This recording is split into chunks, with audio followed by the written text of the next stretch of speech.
right, we're ready for the jury.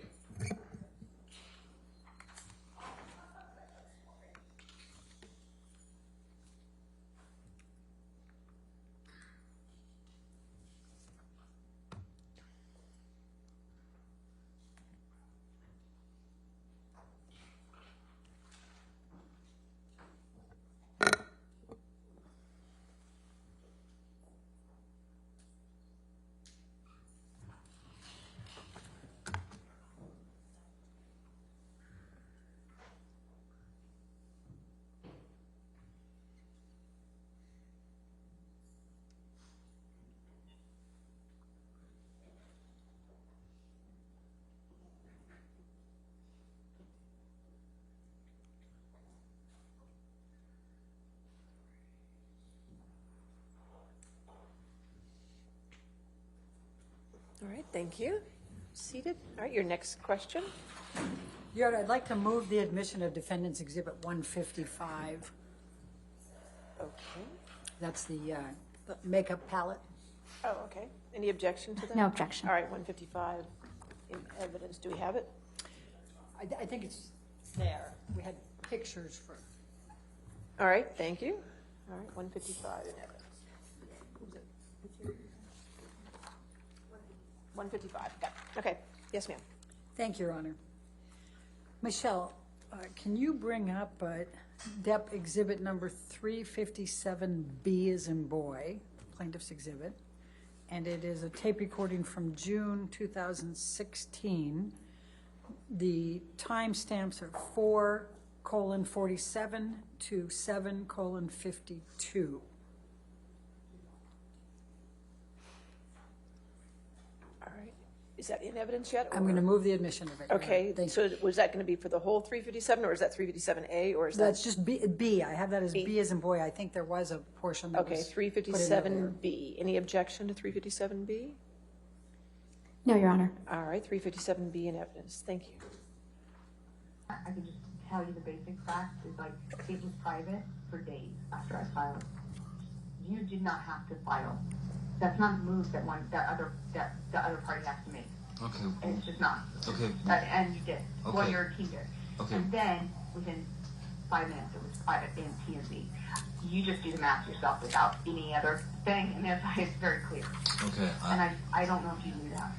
No, I didn't know that, and if that's the case, I'll acknowledge it. You know, and if you say proof, then I'll acknowledge it. Look, it doesn't shock me that any fucking Yeah, it just makes sense. attorney would do something like that. It doesn't, you know, Yeah.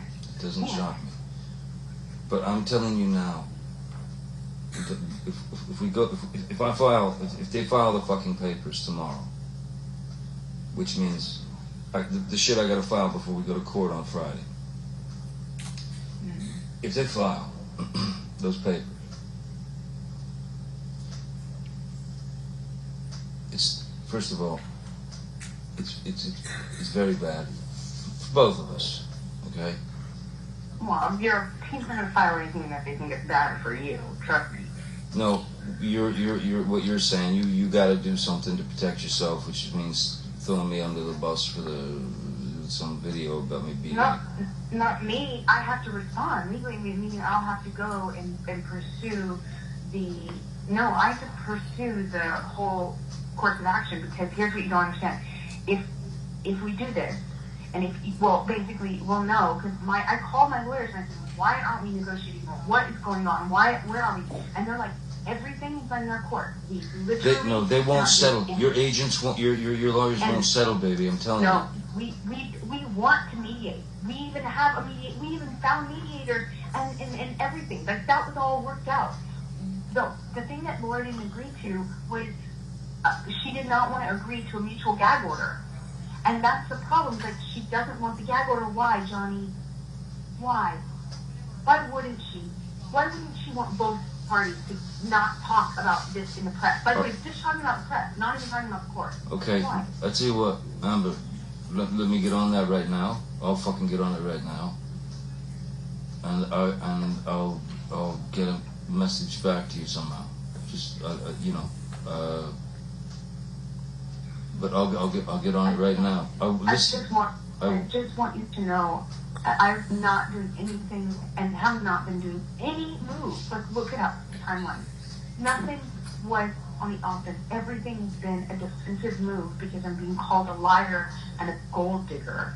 And I'm not lying about any of this shit. And I am not after a dime of your money.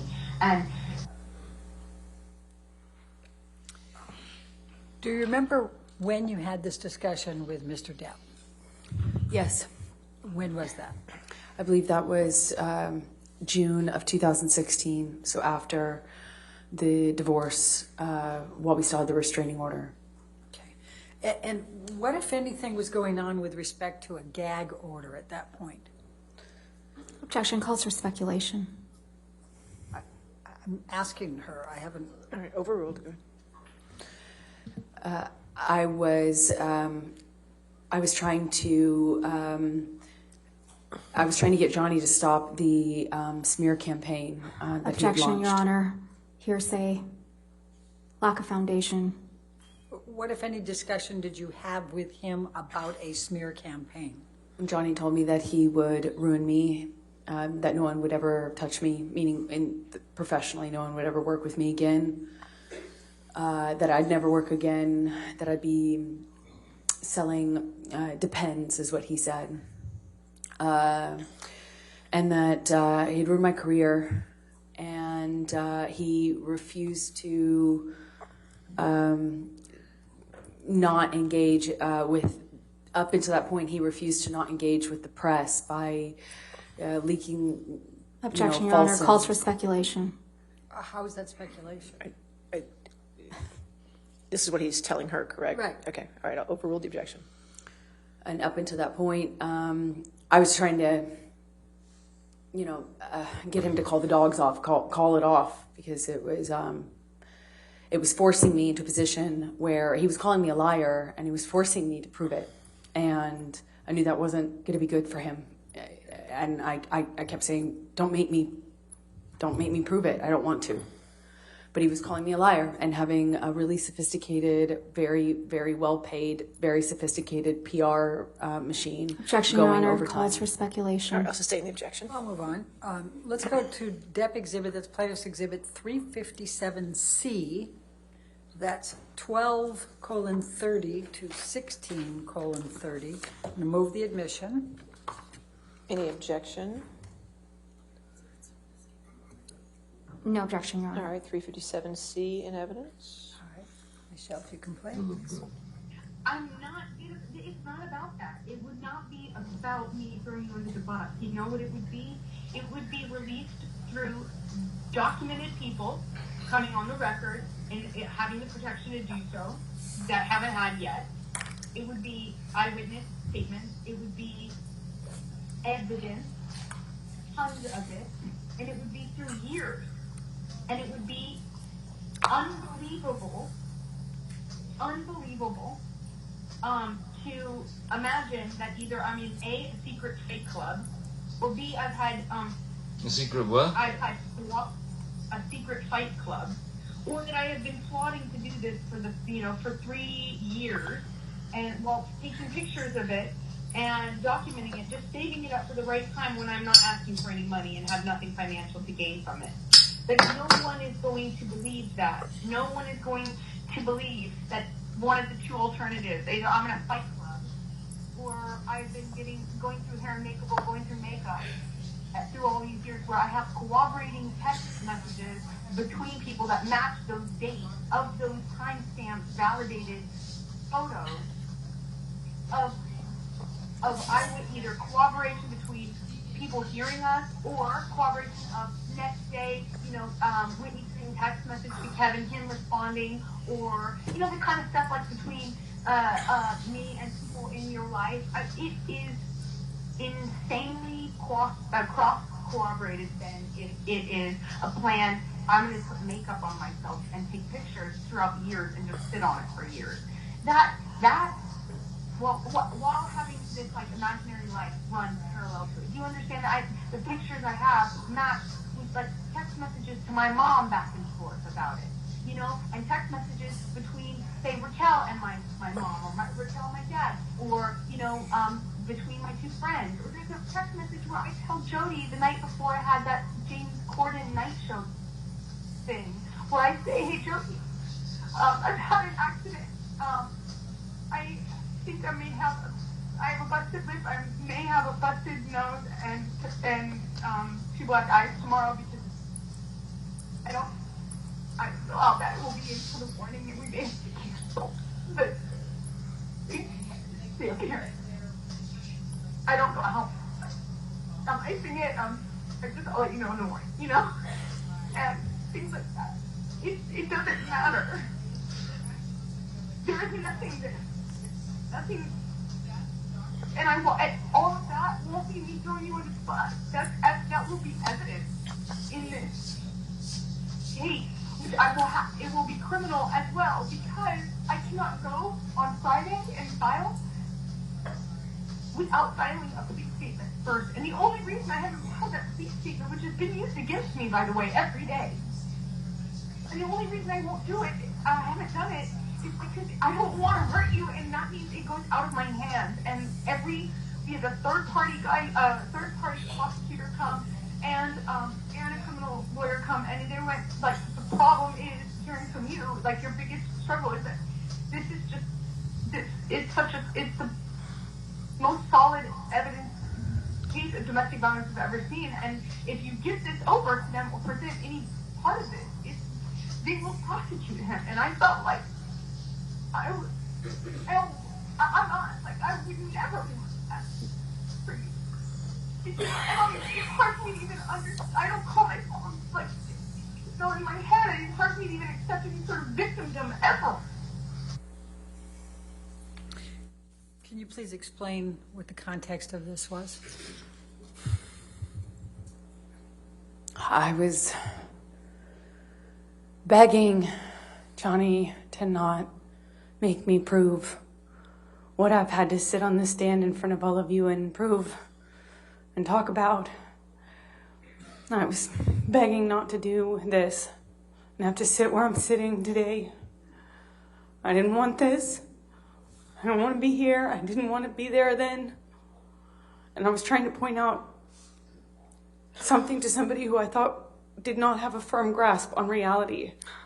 Objection calls for speculation. Overruled. Thank you.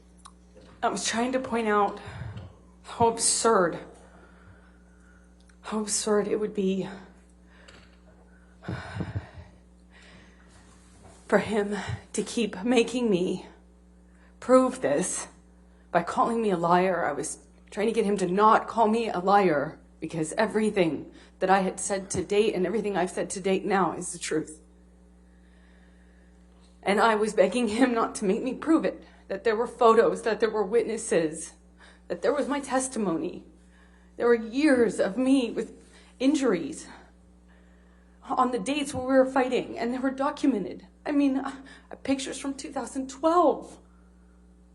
So I was trying to say to him, either you'd suppose that people would rather believe this is a hoax, elaborate, well-orchestrated, year-long campaign for what? Or that, what? It just seemed crazy. And I thought no one was advising him in his best interest. I thought no one was telling him the truth. I know he's surrounded by yes men, and I thought nobody was saying to Johnny, this is crazy, don't do this. And I didn't want to hurt him. I didn't want to hurt him. I loved him. I loved him so much. That's why I'm explaining to him why I didn't file criminal charges. I didn't file a police report, even though it was being used against me. I didn't want this to go to a prosecutor. I didn't want this to hurt Johnny. I don't want this to hurt Johnny. Michelle, can you bring up Depp Exhibit 357D as in David? And that is 17:25 to 17:37. I'm going to move the admission, Your Honor. All right, any No objection? objection. All right. In evidence, 357D. Okay. I've Baby. been called a liar. Baby. And I've been called Baby. a gold digger. Baby. Everyone is. Baby. Amber, I didn't call you those things. I didn't call you those things. I'm going to go on now to, can we go to Plaintiff's Exhibit 357E? And this is 21:47 to 22:37. I'm going to move the admission, Your Honor. Any objection? No objection. 357E. Thank you. And you're stronger. And so when I say that I thought you could kill me, that doesn't mean you counter with you also that you lost your own finger. I am not trying to attack you here. I'm just trying to point out the fact of why I said call 911.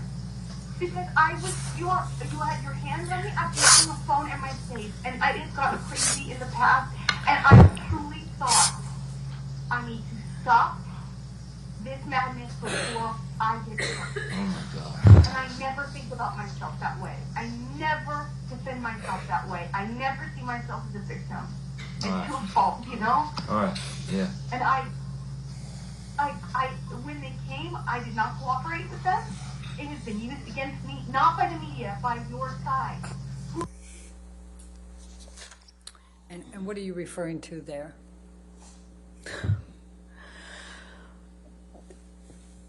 That I don't want to call myself a victim. I don't like to think of myself as a victim, and I don't want him to think I'm attacking him or blaming him. I'm pointing out I didn't cooperate with the police, that I didn't want to get him in trouble, that I didn't want to hurt him. I don't want anything from him. Just don't call me a liar. It's all I said. Just don't call me a liar. Just don't say this isn't real. Because I'm the walking proof of it. I'm going to ask to bring up Plaintiff's Exhibit, Depp Exhibit 357F as in Frank, 24:04 to 24:48, and move the admission. All right, any objection? No objection. All right, 357F. I have said only this from the very beginning. I only have my integrity. And the unfortunate thing is What about mine? taking it a step further. What about mine? They keep taking, that's what it keeps, I'm trying to say to you, literally in words. I'm out of my mouth, that's what I'm trying to say to you. Every step of the way, I have said to them, the thing is, they're hurting Johnny by this, because every time that they call me a liar, or they say this is not true, or Steven says this text message is not actually happened, or that your security guard, which by the way was a follow-up to your security guard thing they never saw abuse happening. The same security guards who, by the way, have said to me multiple times that I was going to get killed.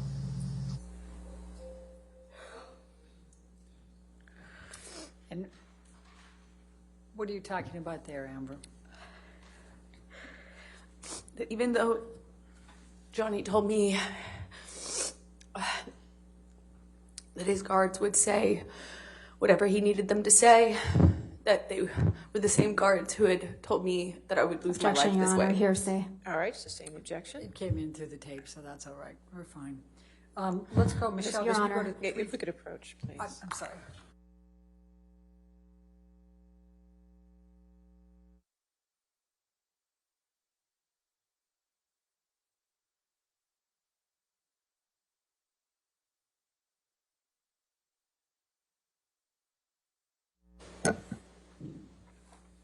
Michelle, can you bring up Depp Exhibit 357G, Plaintiff's 357G, and it's 26:00 to 26:28.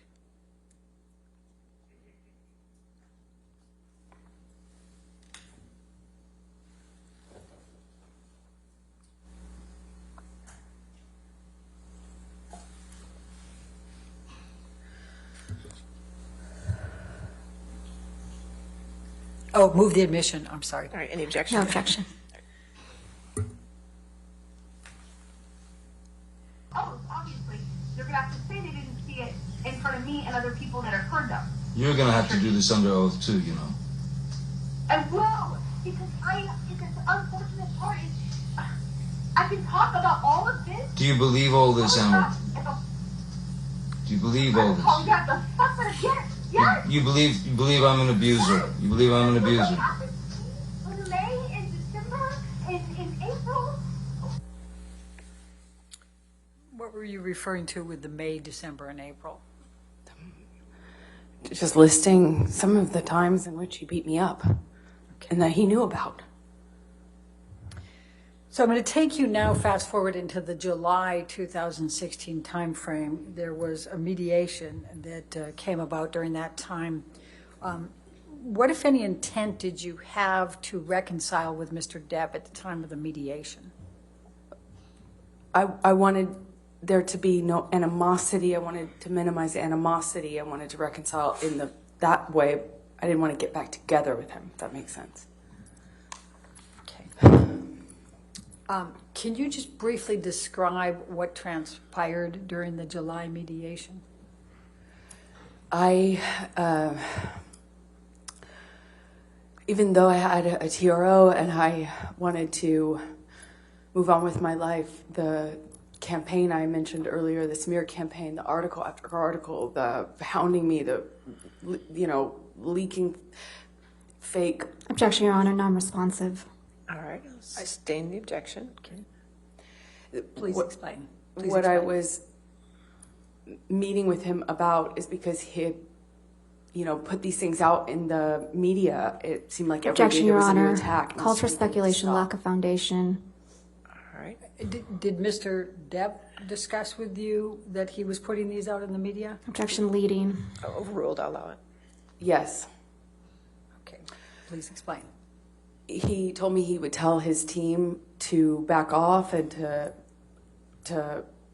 back off effectively if I agreed to do certain things. One of which, he wanted me to drop charges. He wanted, or some version of that. He wanted me to get back together with him and go on tour with him in the tour bus. He wanted me to do certain things that I thought were impossible and that would definitely go against all of everything that I stood for and had earned in getting my TRO, getting my restraining order and moving on. But I had to break the TRO in order to beg him to stop the machine, the press machine, because I was feeling like I couldn't live my life. I was being dropped from commercial opportunities. People were turning on me. A campaign I shot dropped me. I mean, it was just, I had never been inundated with that much press. Every single day, me and my family were, and every witness, anyone who even indirectly supported me, got bombarded. And the media Objection. campaign Calls for speculation, lack of foundation. I'll sustain just the last part of that. All right. Okay. Next question. Okay. We heard Christian Carino testify earlier. Can you describe to the jury what your relationship was with Christian Carino? He was my commercial agent, meaning he handled things like campaigns for a short amount of time, and then became Johnny's agent around the time of the divorce. He was a kind of mutual friend at the time between Johnny and I, and so he helped us kind of negotiate or mediate a time where we could meet, and my goal in that was to just beg Johnny to stop doing this. Objection, non-responsive. Overruled. That's right. What, if any, desire did you have to return to Mr. Depp after the divorce? None. Now, you heard Mr. White testify that he engaged in negotiations with you during the settlement process of the divorce. What, if any, discussions did you have with Mr. White? None. The first time I saw him was on the testimony screen in the UK during the UK trial. I've never spoken to him. So he didn't negotiate your settlement? No, he did not. Okay. What was important to you in the divorce negotiations? The statement. That was it. The statement. I wanted a mutual statement, and I wanted him to call get the press out of this. Just make a statement, and in that statement, clear my name. I wanted to clear my name. It's all I have. I said this to him too, and he knew this. All I have is my name. I come from nothing. All I have is my integrity. All I have is my name. And that's exactly what he promised to take from me. Why did you agree to accept $7 million as your settlement? I didn't care about the money. I was told if I didn't agree to a number, that it could be overturned. That this would never actually, it would never get completed, it would never settle. Objection, and then it would be hearsay. overturned. What was your Sustained, go ahead. What was your understanding? That if I didn't agree to a number, it would be overturned. So I took far less than what they were offering and what I was entitled to. And why did you donate it to charity? I promised the entirety of it to charity because I was never interested in Johnny's money. And in the divorce, I just wanted my safety. I wanted to move on from my life. I wanted my future. And then he started compromising that, calling me a liar, making it impossible for me to move on by doing so. So that I wanted the truth. I wanted him to clear my name and to leave me alone. I've been saying that since 2016. So why did you donate 3.5 to Children's Hospital and 3.5 to ACLU? Well, I pledged the first half, or 3.5, to Children's Hospital because I've been working there as a volunteer for well over a decade. I knew the facility well. I'd worked there with another nonprofit is how I got affiliated with them. And I knew they could use the resources. I was familiar with it. And What about the ACLU? and then ACLU because I was a supporter, because I believed in the work they were doing. I believed that they were doing good work for people who deserved it. Why did you make the donations over a period of time as opposed to just a lump sum? Two reasons. The short of it is because I was receiving the settlement in installments. I was receiving the installments over time. Second of all, so I could get the tax benefit of paying overtime. You know, it's my understanding that's how you pay these like large sums. You pay it over time. Did you make any payments towards these donations? I did. Okay. Approximately how much? I allowed for the first installment, which is $100,000 to each. That came straight from Johnny in 2016. I followed up with $350,000 that year, 2016. 2018, I did another. Oh, and I also donated to $250,000 to Art of Elysium, which is the affiliate I was just speaking about, that does the work in the Children's Hospital. It was not going to count towards my overall pledge, but I did that too. And then I did another donation to each in 2018. And then Johnny sued me, 2019. Before we get to that, did anyone make donations to the Children's Hospital or ACLU on your behalf during that time period? Yes, Elon also, Elon, who was my boyfriend at the time, had his own charitable contributions that he made. He made $500,000 to both in my honor, in my name, in 2017, I believe. And have you completely fulfilled your donations to the ACLU and the Children's Hospital? I have not yet. And why not? Because Johnny sued me for $50 million in March of 2019. And I have spent over $6 million. Objection, Your Honor. This is a motion in limine. That part was supposed to come in. All right, once you come forward, let's take a look.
So going back to that then, could you afford to continue making payments to the ACLU and Children's Hospital?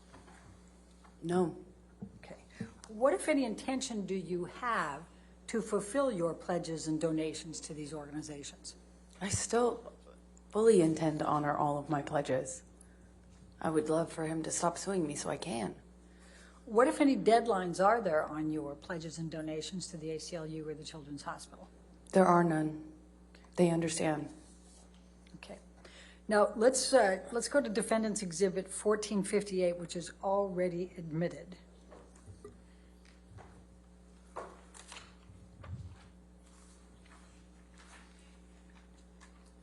Now, I'm going to just direct your attention to paragraph 27, where it says, neither party has made false accusations for financial gain. There was never any intent of physical or emotional harm. Amber wishes the best for Johnny in the future. What, if any, significance did that have to you?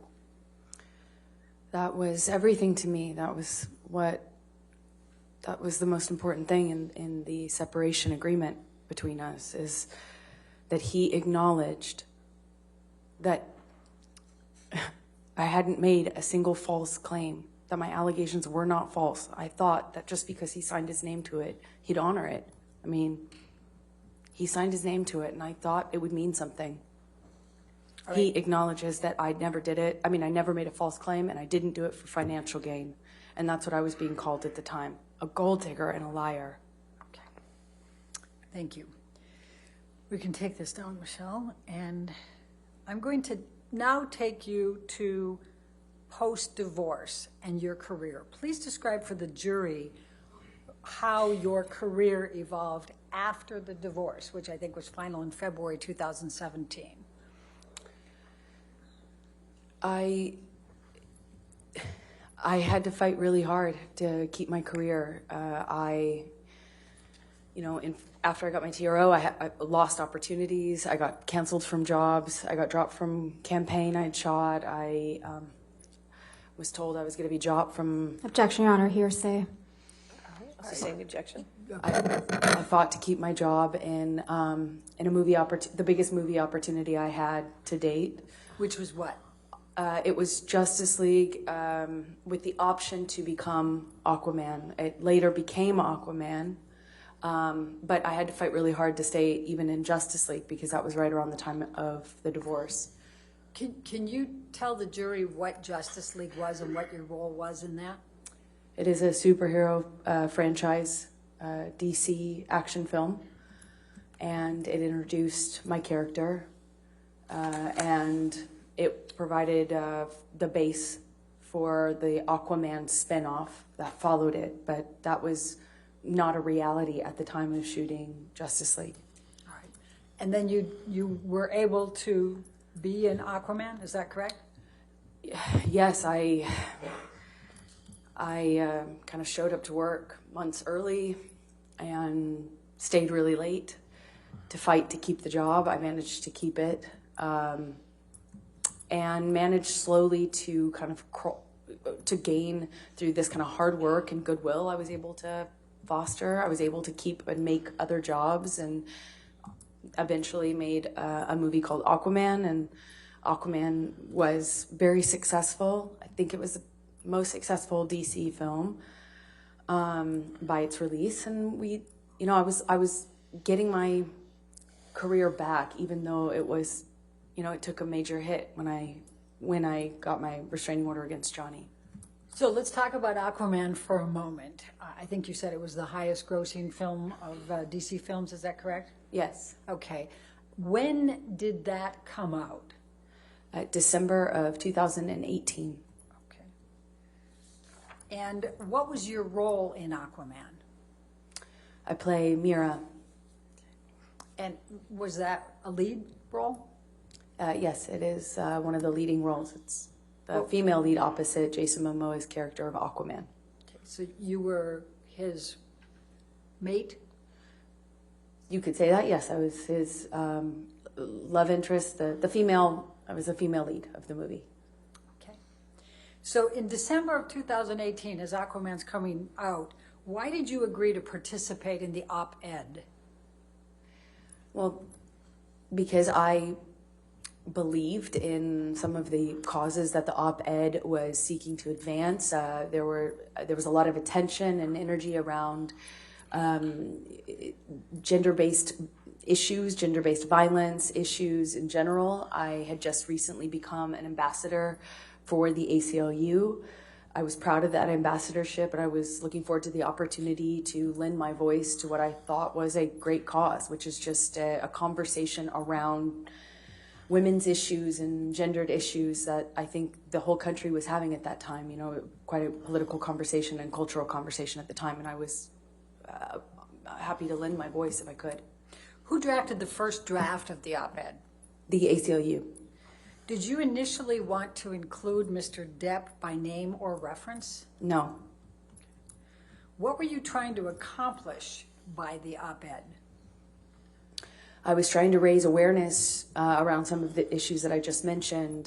There was some legislative reform, Title IX being one of them, and there was just a greater cultural conversation being had around gender issues, and I was happy to weigh in on what I saw as the unique phenomena that women and typically women experience in our culture when they come forward against somebody more powerful, when they speak up about gender-based violence. And I thought I could lend my voice to that conversation. I thought I had something to say about that. Were you trying to boost your sales for Aquaman since it was coming out in that same time frame? It doesn't work like that. I don't think any op-ed, a major motion picture or major franchise like that is not aided by the publication of an op-ed in the Washington Post. I'll put it that way. But the other way around can be said. You know, I was wanting to lend my name at that specific time to potentially advance the causes within the op-ed. Because of your success as Mira with Aquaman? Yeah, just the publicity of the movie and the success of the movie would hopefully, in best case scenario, only add and lend itself would lend attention to the issues that the op-ed aimed to address. What did you do once the ACLU had your agreement to be the spokesperson for the op-ed, to put your name to it? I sought the advice of my attorney. And why did you do that? Well, because I didn't want to get into any sort of legal issue. I didn't want to have any sort of legal problems for talking about what happens to women or people when they come forward and speak about these sorts of issues, especially when they come forward against someone more powerful than them.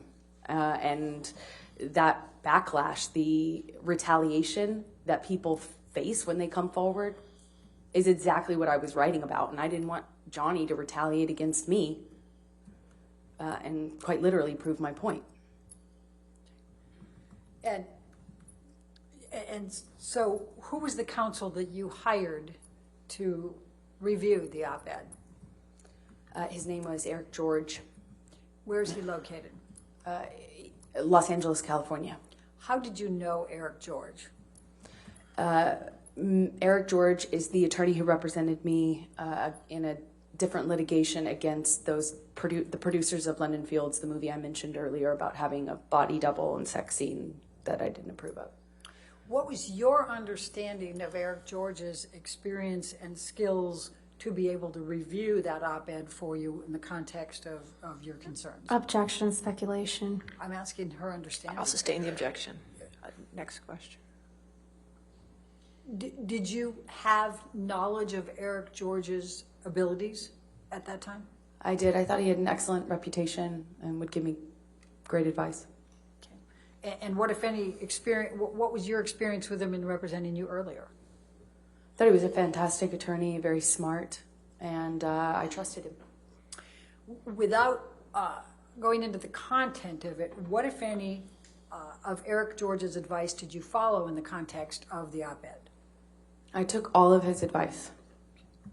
I made all the edits he suggested. I took all of his advice. And what, if any, of Eric George's advice did you ignore?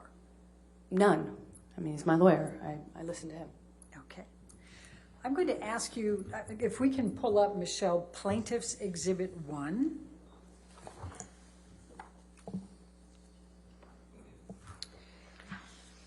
Now, this is the online version of the op-ed, and it has this title, Amber Heard, I spoke up against sexual violence and faced our culture's wrath. That has to change.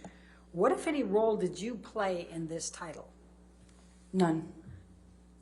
What, if any, role, to your knowledge, did the ACLU play in this title? None to my knowledge. Okay. Are these exact words anywhere in the article? No. No, they're not. When did you first become aware of this title being included in the online version of the op-ed? I think in this litigation is the first time I realized that. Okay. I'm going to now ask, Michelle, can you bring up Plaintiff's Exhibit 2?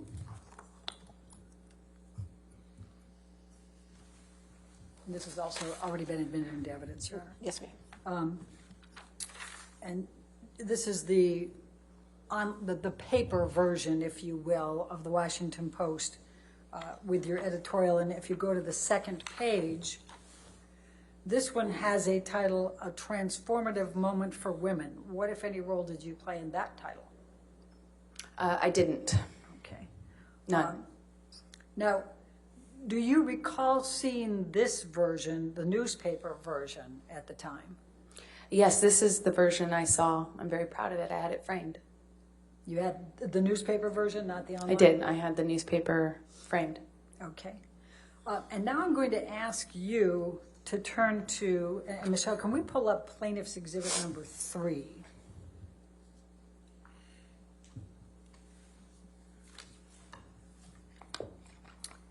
And do you recognize this document? Yes. Okay. Your Honor, I'm going to move to admit Plaintiff's Exhibit number 3 into evidence. Any objection? No objection. All right, 3 in evidence. If we could publish it to the jury. Thank you.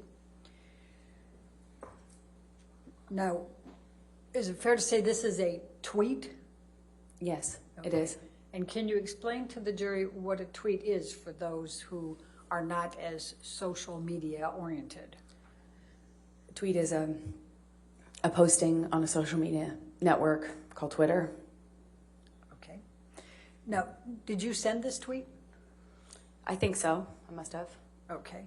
And what, if any, control did you have over whether the title given to the op-ed online was included in the tweet? You don't have control when you're retweeting something. It's my experience that you don't control a title when you're retweeting something. You don't get a chance to re-editorialize someone else's title. Okay. And at the time you sent this tweet, do you remember even noticing that title? I do not. I don't think I even realized it. Have you ever typed the words from that title? No, I have not. Now, I'm going to ask you, let's go back to number 2, Plaintiff's 2. And I'm going to ask you, what, if anything, in this op-ed was incorrect? Nothing. Every word of it is true. And I'm going to direct your attention specifically, and if we can blow this up just a touch, and move up just a touch, Michelle, if you can, so we get to then 2 years ago. Then 2 years ago, I became a public figure representing domestic abuse, and I felt the full force of our culture's wrath for women who speak out. Was this true or false? It's true. What, if anything, did you do about speaking up about domestic abuse 2 years earlier? Well, I went and got a restraining order against my then husband and walked out to a sea of media and endured, to that point, 2 years of vitriol from the media and from Johnny Depp supporters in retaliation for having done so. And I guess you're really answering my next question, which is, and I felt the full force of our culture's wrath for women who speak out. Is that what you were referring to for that next? Yes, because at the time, I thought it couldn't be worse. Obviously now, from where I sit today, no, it gets a lot worse. And then, Michelle, if we can move this up a little bit further. Well, actually, that's perfect, Michelle. Then I don't have to use my purple again. Then you said, I had the rare vantage point of seeing in real time how institutions protect men accused of abuse. Is this true or false? True. Okay, and explain to me what you meant by that and how that was true for you. I got a restraining order. I had to prove to a judge that I needed one. I had a bruise on my face. I got a restraining order. I showed pictures. I had proof, and yet everyone, the media, the studios that both Johnny and I worked for, they were ready to support him. They made statements in support of him. They were ready to fire me. Objection, Your attempted Honor. to fire me. Hearsay. All right, I'll sustain the objection. What, if anything, did you witness with respect to institutions? Meaning the people that we work for, the institutions we work for, the studios we work for, decision makers in my industry, filmmakers and powerful people and decision makers within my industry whom I had not ever even met, who didn't know anything about what happened behind closed doors in the marriage of Johnny and I, were making comments about me, statements about me. I was dropped from campaigns. It was hard for me to work. I was harassed. I'm harassed on a daily basis, death threats, and just the fact that wasn't, there was no parity. The studio and these decision makers and such were so ready to support him and eager to Objection, Your Honor. Hearsay. I'll sustain the objection. Right. So what, if any, ill will or bad intentions did you have or intend against Mr. Depp by assisting in writing, giving your name to this op-ed, and in publishing it? None. It's not about Johnny. The only one who thought it was about Johnny is Johnny. It's about me. It's about what happened to me after Johnny. It's about what happened to me after I escaped my marriage. It was about me and my life and what I endured once I moved on and got a TRO and moved on with my life. It was about what happened to me after. The only one who made it about him, ironically, is Johnny. I'm going to, we can take that down, Michelle. I'm going to turn to something about electronics and transparency. You've testified about, and we've seen photographs and audio recordings and text messages, emails, etc. What, if anything, have you done to cooperate in the authentication of all of these things? Objection, Your Honor. May we approach? Sure.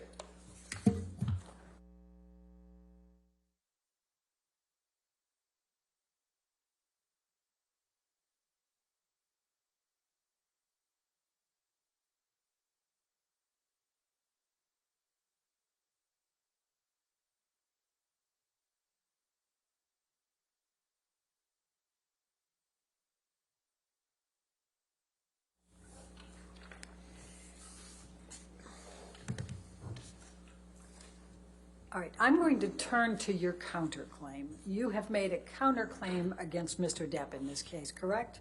That's correct. And it's based on 3 statements that Mr. Adam Waldman, Mr. Depp's attorney, made, correct? Yes. Okay. I'm going to ask if you can pull up Defendant's Exhibit 245. But, Your Honor, I'm going to ask, do we have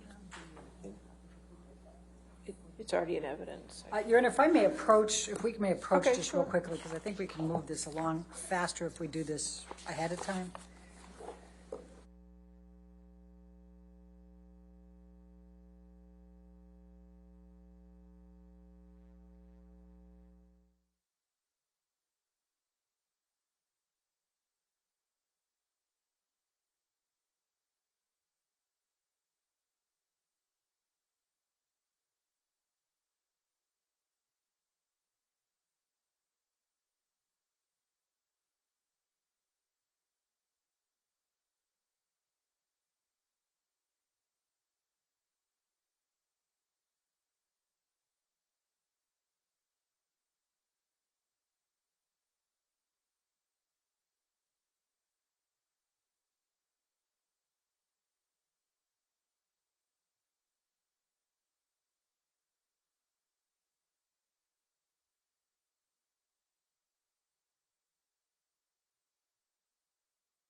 Okay, we're going to start by bringing up defendants 1245. All right, and moving that into evidence, no objection, 1245 in evidence. Thank you, Your Honor. And this is an article that was in the Daily Mail on 8 April 2020. You see that? And then, Michelle, if you can move that to the next page, and perfect. It says, Adam Waldman, Depp's lawyer, said afterwards, Amber Heard and her friends in the media use fake sexual violence allegations as both a sword and a shield, depending on their needs. They have selected some of her sexual violence hoax facts as the sword, inflicting them on the public and Mr. Depp. Do you see that? Yes, I do. Is this a true or a false statement? False. And why is it false? Well, you don't have to use what I've lived through and what I've survived, calling it fake, saying that I'm harming Johnny with this, I'm harming the public with this. This is what I've lived through, and to say that it's a hoax, that these aren't even real things. I mean, after everything I've lived through and survived, and also I hadn't even spoken about the sexual abuse within my marriage. I had been protective of that. I didn't want to talk about that ever. Adam Waldman was the one who put that out in the world. As remarkable as that is, I had protected that. I had to go to another country to give testimony, and thankfully they allowed me to do so with confidentiality and some protection. And then Johnny, through his lawyer, not only uses that against me, but says it's a hoax. Thank you. Now I'm going to ask if we can bring up, and it's going to be 1246A. And I think I'm moving this All into right. evidence as well. There's no objection, so 1246A is in evidence. You can publish. And this is an article that was published on the 28th of April, 2020. And Michelle, if we can, thank you. And this one says, Depp's lawyer, Adam Waldman, said, quite simply, this was an ambush, a hoax. They set Mr. Depp up by calling the cops. But the first attempt didn't do the trick, he told DailyMail.com. And let's keep going.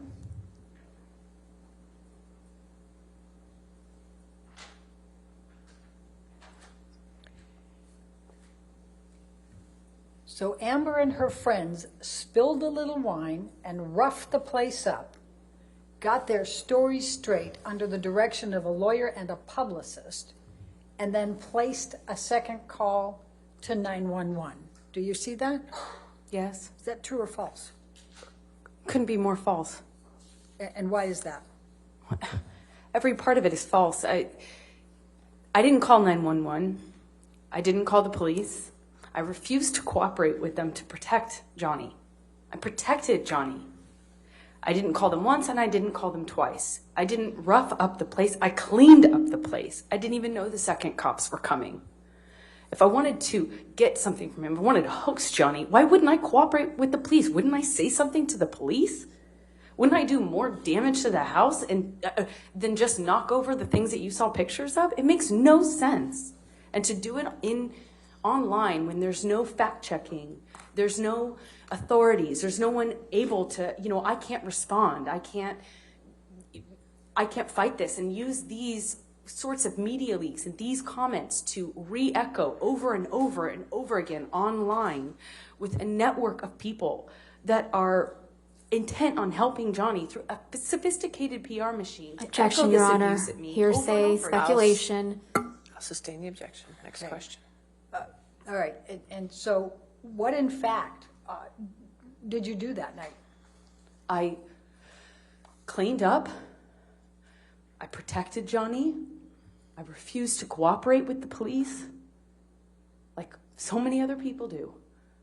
I tried really hard to keep it private even after that, even when I was committed to filing for a divorce.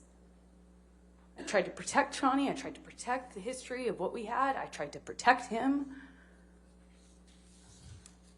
And did the opposite. And I didn't even have a lawyer. I didn't call my publicist. I called my contract attorney to get me another lawyer who could give me advice on how to protect Johnny.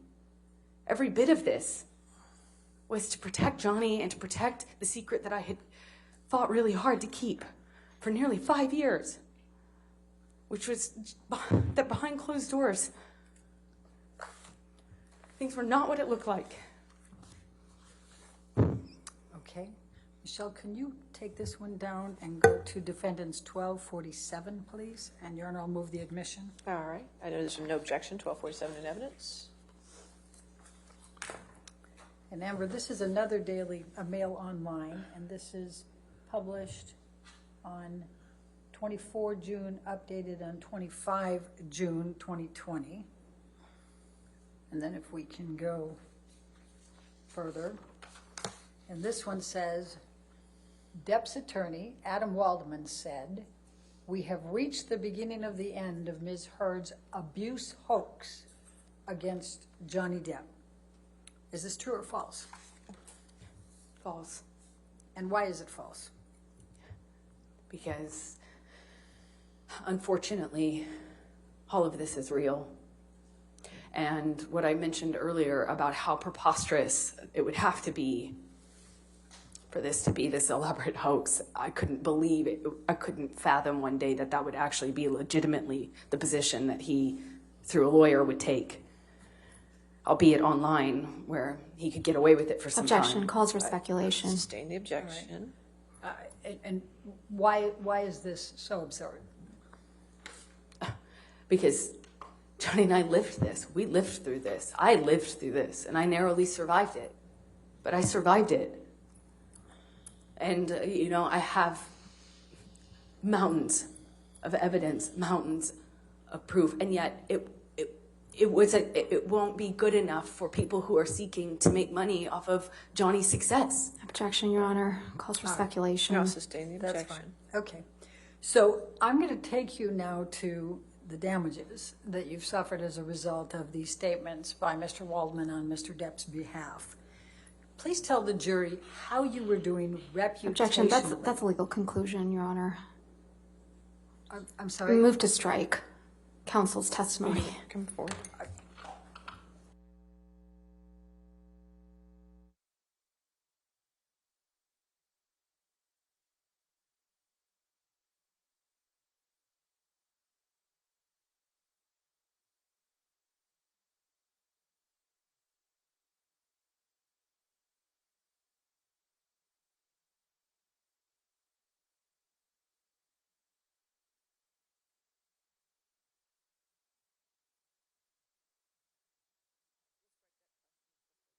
From the record, we'll disregard that question. All right, your next question. What was your understanding of on whose behalf Mr. Waldman was making those three statements? Objection. Lack of foundation. Calls for speculation. If you want to approach again, that's not what we just said here. I just want.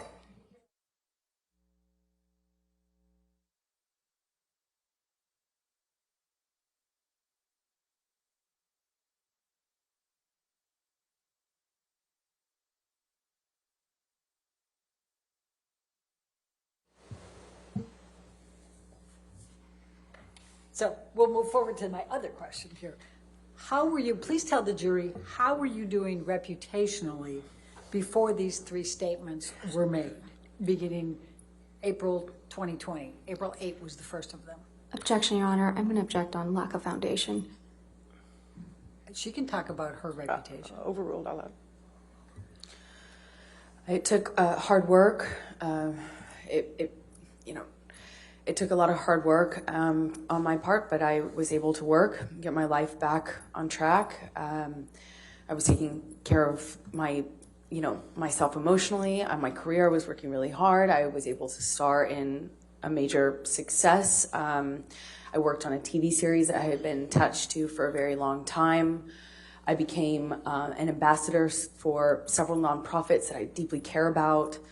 I was doing a lot of really, it felt really good to be doing the social work and the charity work that I was doing. And I was also filming and working and planning on, I was awaiting a schedule from Warner Brothers for Aquaman 2, the sequel. And I had wrapped on that TV series I mentioned, and I was waiting to start doing publicity for it to promote it. And I had a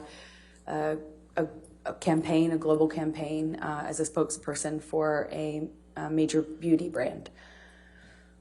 So things were, the trajectory was positive. So how did things change after these statements were made? I remember around the time, unfortunately, I lost my mother on the 1st of April. And I remember it was when I was grieving her that I got a call that I should be expecting a script for my role in Aquaman 2. Objection, Your Honor. Hearsay. It's not offered to prove the truth of the matter. Overruled. Go ahead. So I was waiting a schedule and a script for that. Feeling concerned that, I wouldn't have enough time to grieve before having to get back into work. I had a press schedule to promote the TV series I was doing, and I was shooting things for this beauty brand. And then I remember at that time the beauty brand had to suspend posting what I just shot for them because they were getting bombarded. Objection, Your Honor. This is hearsay. I'll sustain the objection. Okay. All right. They said no. I mean, they suspended what I had shot. Objection, Your Honor. That she can testify to that, Your Honor. She has to be able to testify. I'll sustain the objection. Okay. Were you actively involved in campaigns for L'Oreal before these articles? I was. Were you actively involved in campaigns with L'Oreal after these articles? No. Were you with The Stand? You were talking about the TV series. That was The Stand, correct? Yes, the TV series that I had already completed. All right. And were you actively involved in publicity for The Stand prior to these articles? Yes, I was. Were you actively involved in the publicity after these articles? No, shoots were canceled. Things were canceled. With respect to Aquaman 1, Aquaman 2, you'd already starred in Aquaman 1, right? Just so and they called it Aquaman at that time, but now there's an Aquaman 2, just right for... That's correct. Okay. So were you actively scheduling timing for filming and scripts for Aquaman 2 before these articles? Yes, I was. Were you actively scheduling after these articles? No, the communications stopped at that point. All right. I'm going to, Michelle, can you bring up Defendant's Exhibit 1258?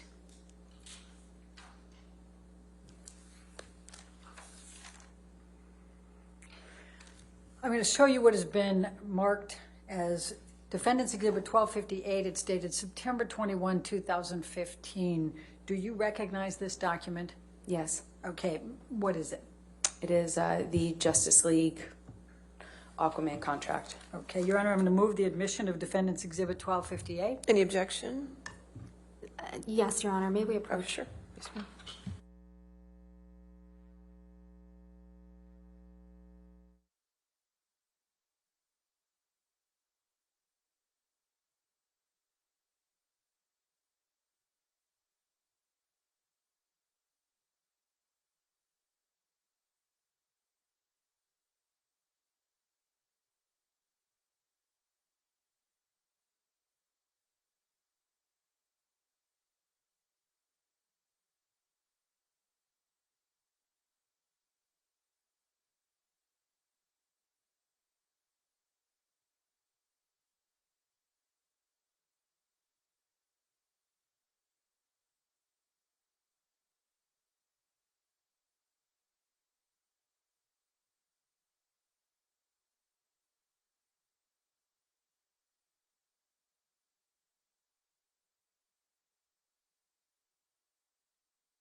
So, Amber, can you explain to me how the contract structure was for Justice League and options? Just explain to the jury, please. It's structured like a three-picture option. I signed on to do Justice League, where my character was introduced.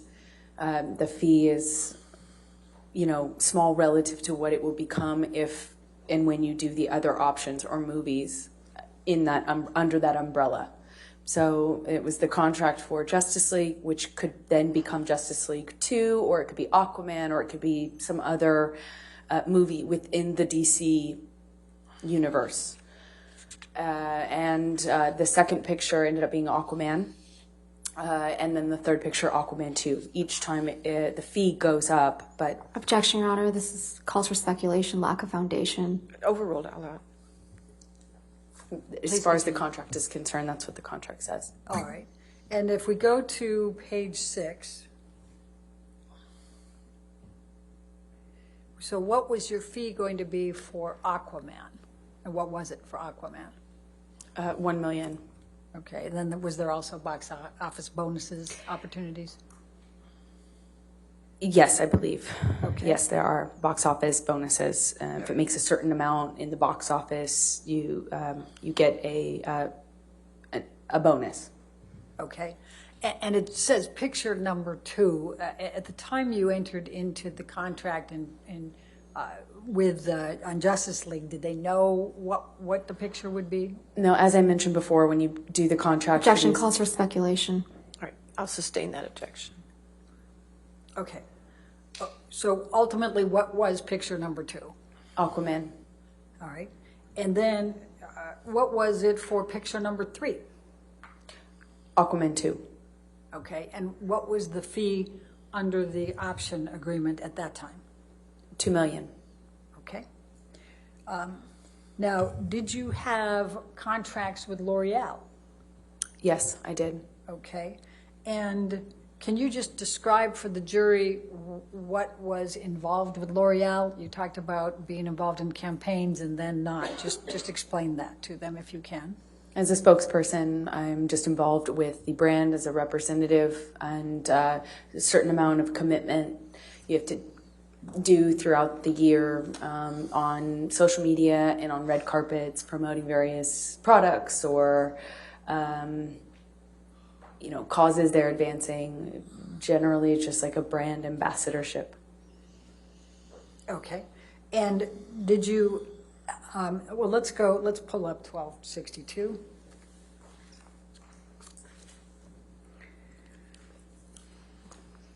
And this is dated as of April 25, 2018, correct? That's correct. Was that your first contract with L'Oreal? I believe so, yes. Okay. And was that for a term, a specific term? Yes, it was. Okay. Was it for 2 years? Yes, it says 2-year contract, and that Okay. sounds right. All right. And then I'm going to ask you to turn to 1264. And that's April 20, 2020. And what, if anything, did L'Oreal do with regard to extending your contract then? They extended it. They chose to extend it with the option to kind of... All right. And did they extend it just an additional 3 months? If you look at paragraph 1. Let's see. Yes, they did. Okay. And what, if any, work did you do for L'Oreal after these 3 statements were made? I have only been able to participate in, I believe, 1 live event that they also couldn't promote or use the material from because of... Objection, Your Honor. Calls for speculation and I'll hearsay. sustain the objection. Okay. Now let's go to 1265. And this is, as of November 15, 2021, this is another extension with L'Oreal, correct? Yes, it is. And if you look at the second option term under paragraph 1, it's an extension of 20 months, is that correct? That is correct. Okay. And what, if any, work have you been able to do for L'Oreal since this contract? As I stated, I believe I've only done one in-person event with them, and they couldn't use the material. Okay. Now, let's talk about the stand for a minute. Let's pull up 1263. And this is dated July 3, 2019. And I believe you indicated that you had already filmed it by the time these statements were made in April and June of 2020. Is that correct? That's correct. Okay. And what, if any, marketing opportunities were you participating in prior to those articles? We had appearances, talk show, press, the normal kind of group cast press junket, promotional material, photo shoot, and I had various publicity engagements lined up, like a magazine cover, that sort of thing, to promote the film. To promote the series. And what, if anything, were you able to do with marketing opportunities after the 3 articles were published? None.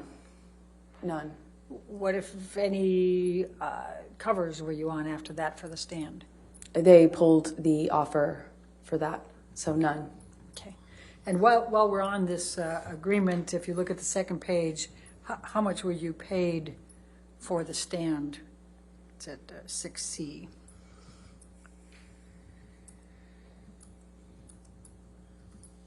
$200,000. Oh, $200,000 an episode.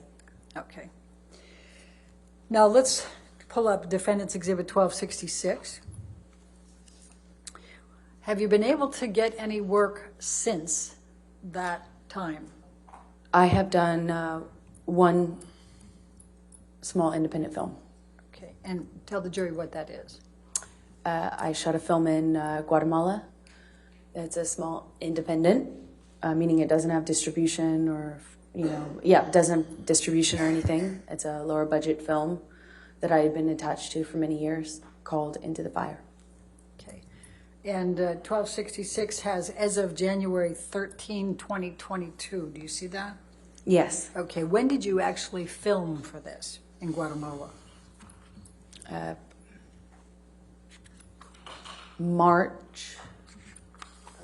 I believe it was March of this year. Okay. And do you recall what your compensation was for that? I don't off the top of my head, I'm If sorry. you can look at ALH 17628, it's paragraph 6A. Oh, 65,000. Okay. And have you participated in Aquaman 2? I have. And tell us about that. I had to I fought really hard to stay in the movie. They didn't want to include me in the film. Objection, Your Honor, hearsay. I'll sustain the objection. Okay. Were you ultimately able to get to film in Aquaman 2? A very pared down version of that role, yes. Okay. What, if anything, changed in the script? They took away a lot of... Objection, Your Honor, hearsay. I think she can Lack of testify. foundation. Overruled as the script. Go ahead. I was given a script and then given new versions of the script that had taken away scenes that had action in it, that depicted my character and another character without giving any spoilers away. They're two characters fighting with one another, and they basically took a bunch out of my role. They just removed a bunch out. And what, if any, leverage did you have to negotiate a higher salary beyond the $2 million? Objection, speculation. I'll sustain the objection. What, if any, effort did you make to negotiate a higher salary for your participation. I couldn't renegotiate my contract. And why not? Objection, this calls for hearsay and speculation. Do you know why? Still the same objections, Your Honor. I'll sustain the objection.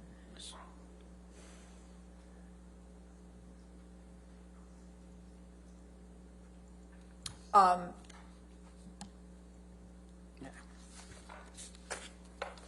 right. Amber, I'm going to ask you to describe to this jury the emotional impact on you of these three statements that we have talked about, these three counterclaim statements. Please describe how this has impacted you. These statements are used over and over and over and over again online to reverberate, re-echo, and re-energize. Objection, Your Honor, this is not responsive, lack of foundation, It's and hearsay. responsive, Your Honor. She gets to give her content for it. Well, the question was your emotional impact of these statements. Okay. The impact it has on me is every time I look at it, which is every day. I am set back. I have to relive it. I have to have the worst, most painful things I've ever gone through, painful memories I've ever had, the things I've narrowly survived at times, embarrassing, intimate details that I never wanted to be known, never wanted to be public ever, and to have them used every single day to call me a liar. I have to relive this every single day that I have to address those claims. Over and over again, the most intimate, embarrassing, deeply humiliating and personal things that I've survived are used against me every day. Over and over again. It's torture. I'm in so much pain emotionally. I just wanted him to leave me alone. I wanted to move on with my life. And he won't let me. By making statements like this, he won't let me. I have to be here today. I have to be reliving it every single time. He, with these statements, with these leaks, these comments, once again, makes me have to speak to the most horrifying things I have lived through. It's torture. It's torturous. I want you to have to do that. I want to move on with my life. I have a baby. I want to move on. I want to move on. I want Johnny to move on too. I want him to leave me alone. Thank you. I have no further questions. All right. Ladies and gentlemen, it's probably a good time to go ahead and take our afternoon recess based on that. So go ahead and do not discuss the case and don't do any outside research, okay? We'll see you in 15 minutes, okay? Thank you. Please, court is still in session. I need it to be quiet in the gallery. Thank you.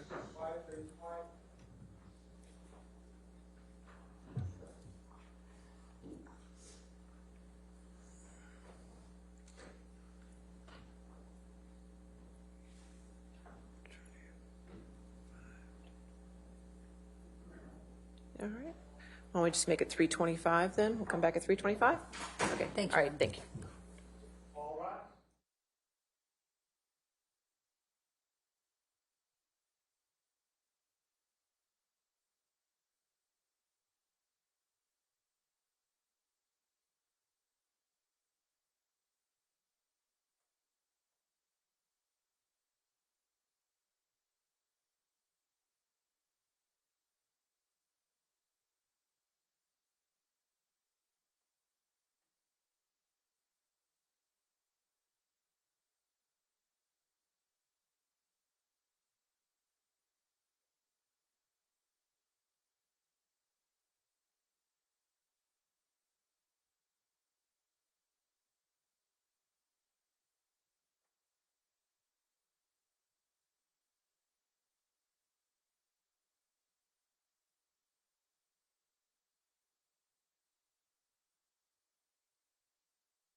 All right. We want to approach? Sure, okay.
Thank you. All right, be seated. Cross-examination.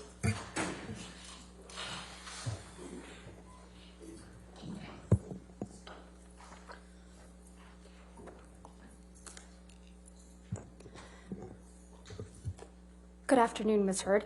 Good afternoon. Mr. Depp hasn't looked at you once this entire trial, has he? Not that I've noticed, no. You've looked at him, though, many times, haven't you? Yes, I have. You know exactly why Mr. Depp won't look back at you, don't you? I do. He promised you you would never see his eyes again. Isn't that true? I don't recall if he said that. One of the last times you ever saw Mr. Depp was when you met him in San Francisco in July of 2016, right?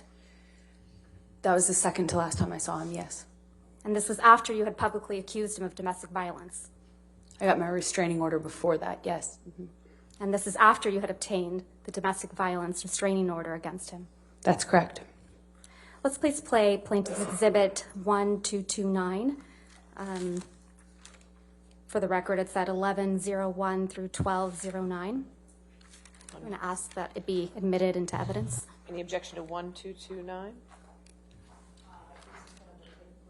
Yes. All right, 1229, you want it entered in its entirety? Yes, please. Okay, 1229 entered in its entirety. Go ahead and play your section. I don't understand. Is this what you want? No. Oh no, a hug will save it all. All this, everything we just been I through. just wanted to touch you. Seriously. Really? After all this shit you just said? I just wanted to give After you all a this hug. shit you I just, fucking yes, accused me of, you yes, want to please, touch me? please stop me. Fucking Please stop. fucking nuts. Please, I just wanted to hug you and say bye. I didn't want to take it back. We did that last night. It's fine. That was good enough. No, hold on. No, because I'm nothing to you, and I will always be nothing to you. Please, calm. Calm. What? You're not my shrink. Your hands are hot. Please just calm. No, you're in a fucking hole. No, we'll never see each other again. You won't even don't take my fucking glasses off. You don't like fucking looking at not my fucking eyes? You will not see my eyes again. That's you and Mr. Depp in that recording. That is. And this is from when you and Mr. Depp met in San Francisco in July of 2016, right? Yes, that's what it sounds like. That was in the hotel. We met once after that as well. This is after you publicly accused him of domestic abuse. Yes, and got my TRO. Yeah. And he tells you you will not see my eyes again, doesn't he? Yes, he does in that recording. And he kept that promise, hasn't he? As far as I know, he cannot look at me. He won't look at you, right, Ms. Heard? He can't. One of the first questions your counsel asked you on direct is, why are you here? Do you remember that? I do. Let's please play Plaintiff's Exhibit 357A, which is already in evidence, Your Honor. And for the record, it's 2122 through 2140.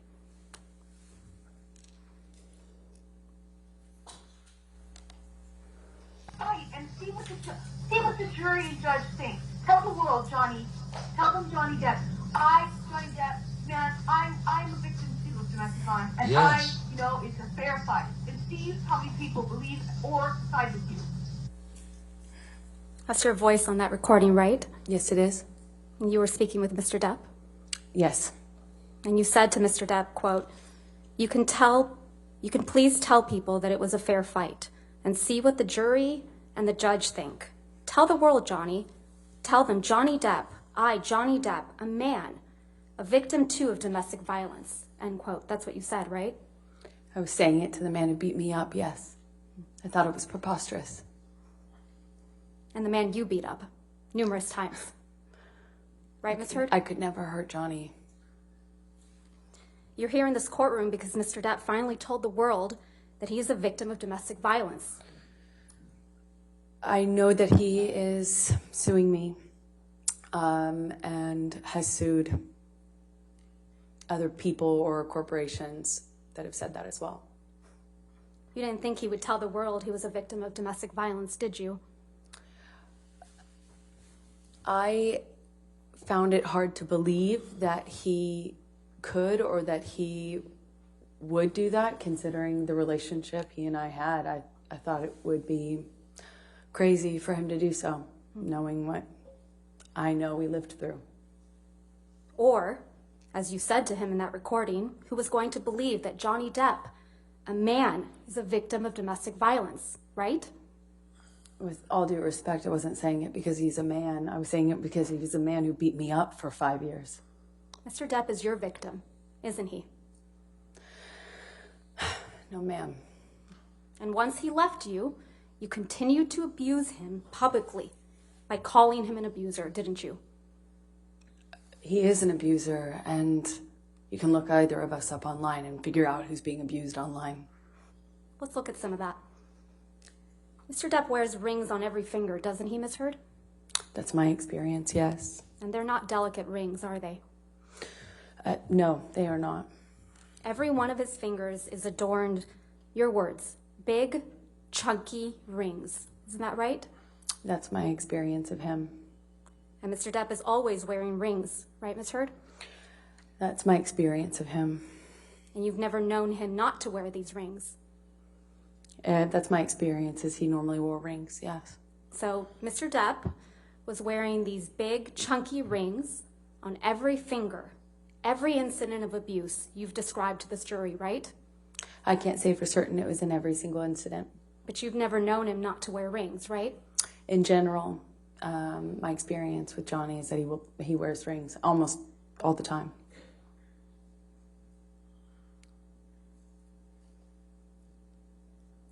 Ms. Heard, do you recall giving testimony in a deposition in this matter in January of this year? I do. Can we please play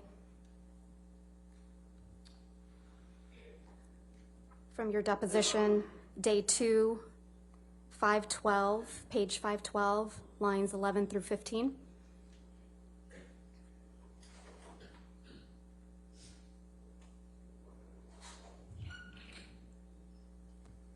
You said he hit you and he was wearing rings, right, Ms. Heard? So he hit you with rings on every finger? I don't know if I've ever known Johnny to not wear rings. Yeah.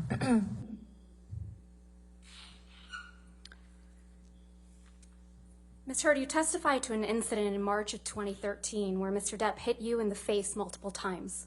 Do you recall that? That's correct. And you testified, quote, "You don't know how many times he hit you in the face." That's correct. So Mr. Depp hit you in the face multiple times while he was wearing rings on this occasion, correct? Which occasion in March are you referencing? You weren't The specific. testimony that you gave on day 15 of this trial, March of 2013. You weren't specific as to the day. There were several incidents. The one where he hit you several times in the face. I'm sorry, just so I understand better. There were several incidents in March. Which one are you asking me about? The time that he hit you several times in the face wearing rings. Well, he pretty In much March always. of 2013. Right. What are you asking me? I'm sorry. He was wearing rings on that occasion? I pretty much always knew him to wear rings. Okay, let's please pull up Defendant's Exhibit 170A, which is already in evidence, Your Honor. You testified that this is a picture you took after that incident, right, Ms. Heard? Yes, that was one where he grabbed me. And hit you in the face so many times that you don't remember. Isn't that correct? That's correct. And there's no injuries to your face in this picture, are there? Not that this picture shows. And there's no medical records reflecting that you sought treatment after this alleged incident either.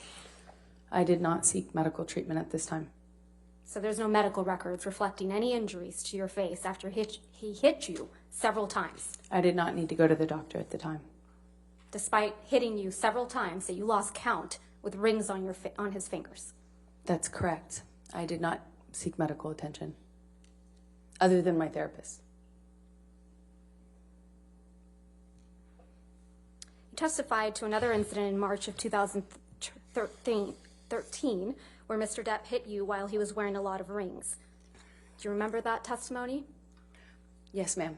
And you testified you felt like your lip went through your teeth and it got a little blood on the wall. Yes, I remember that. There isn't a picture of you with injuries after that alleged incident, is there? I don't know if I've seen one. I can't recall. There are a lot of pictures. You didn't produce any photographs after that alleged incident, did you, Ms. I don't Heard? know if I took one or if it's included. I'm not quite sure which ones. You didn't show any pictures to this jury after describing that alleged incident, that your teeth, your lip went into your teeth. You don't remember that, right? You didn't show any pictures to this jury after describing that incident, right? I don't believe I've seen that picture admitted. That picture doesn't exist. I don't know which one you're talking about. We have pictures from March 2013, yes. The only picture that you've produced and shown to this jury is the one that was just put up on the screen, where you said he hit you multiple times in the face, and you appear to have what is a bruise on your arm, correct? I believe this is the only picture that's in evidence right now. That's the only picture you've shown to this jury from March 2013, correct? I believe so. You testified about an incident in Russia on or about June 26, 2013. Do you remember that? Yes, that's correct. You testified that Mr. Depp, quote, whacked you in the face. That's correct. And you went to the bathroom after that, right? I did. And then, according to your testimony, when you came out of the bathroom, Jerry Judge, Mr. Depp's security guard, who's passed away, pointed out that your nose was bleeding, right? He did that in the hallway.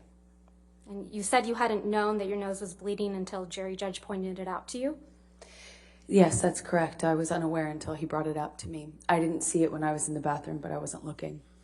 So it's your testimony that you went into the bathroom and didn't look in the mirror, which I assume was in the bathroom, to notice that your nose was bleeding?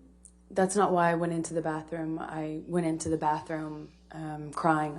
I don't even know if I paid attention to the mirror. I certainly didn't enough to notice any blood. And you didn't take any pictures of your bloody nose either, did you? I did not. But pictures were taken of you in Russia, though. Isn't that correct? Yes, that's correct. We had a press or a dinner. Let's please pull up Plaintiff's Exhibit 1248. Ms. Heard, this is a picture of you and Mr. Depp in Russia, correct? That's correct. I'm going to move to admit. All right, no objection. 1248 in evidence. You can publish. And this is you and Mr. Depp in Russia for the Lone Ranger premiere, correct? It was a dinner function, I believe, in promotion of the movie. Wasn't the premiere, if I recall. You don't have any visible injuries to your face, do you? None that you can see. Let's look at Plaintiff's Exhibit 1249.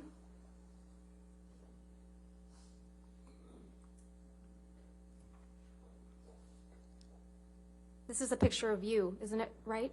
That's correct. I'm going to move to admit Exhibit 1249. All right, 1249 in evidence. This is also a picture from when you were in Russia for the Lone Ranger premiere, right? That is correct. And you have no visible injuries to your face, do you? None that you can see. Even though Mr. Depp whacked you in the face so hard that your nose bled? He did. While wearing chunky big rings, right? That's correct.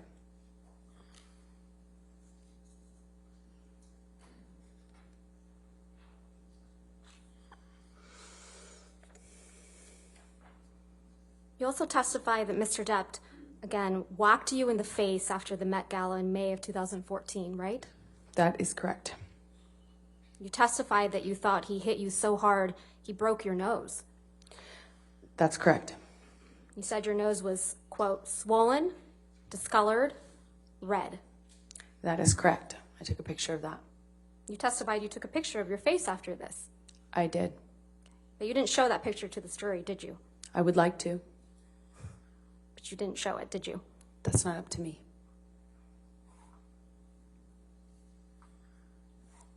You understand you were under an obligation to produce all photographs after any alleged incidents of violence, right, Ms. Heard? I produced everything. You didn't produce any photographs after the Met Gala. I produced everything. You also understand that you're under an obligation to produce all medical records reflecting any injuries you allegedly sustained from Mr. Depp, correct? That's correct. And you haven't produced any pictures or any medical records reflecting a broken nose after the Met Gala in May of 2014, have you? I have given everything to my lawyers, everything. I've turned over literally everything that I have. Is it your testimony, Ms. Heard, that you sought medical treatment after Mr. Depp allegedly broke your nose after the Met Gala? Not after the Met Gala. I did not seek medical attention, no. You also attended an event after the Met Gala in May of 2014, didn't you? That is correct. And you went to the all-star comedy tribute to Don Rickles. That is correct. That was the next night after the Met Gala. That is correct. And there were pictures of you taken at this event. Yes. Let's please pull up Plaintiff's Exhibit 1252.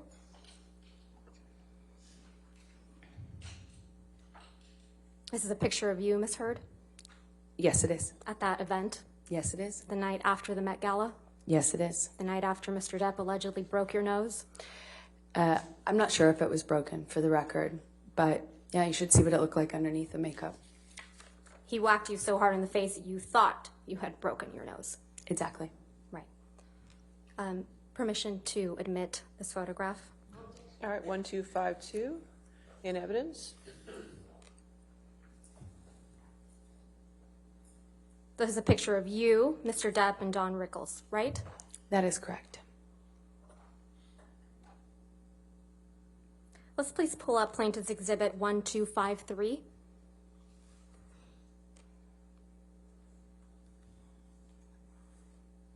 This is another picture from that evening, right, Ms. Heard? Yes, it is. Permission to admit Exhibit 1253 and publish it. All right, so moved. 1253 in evidence.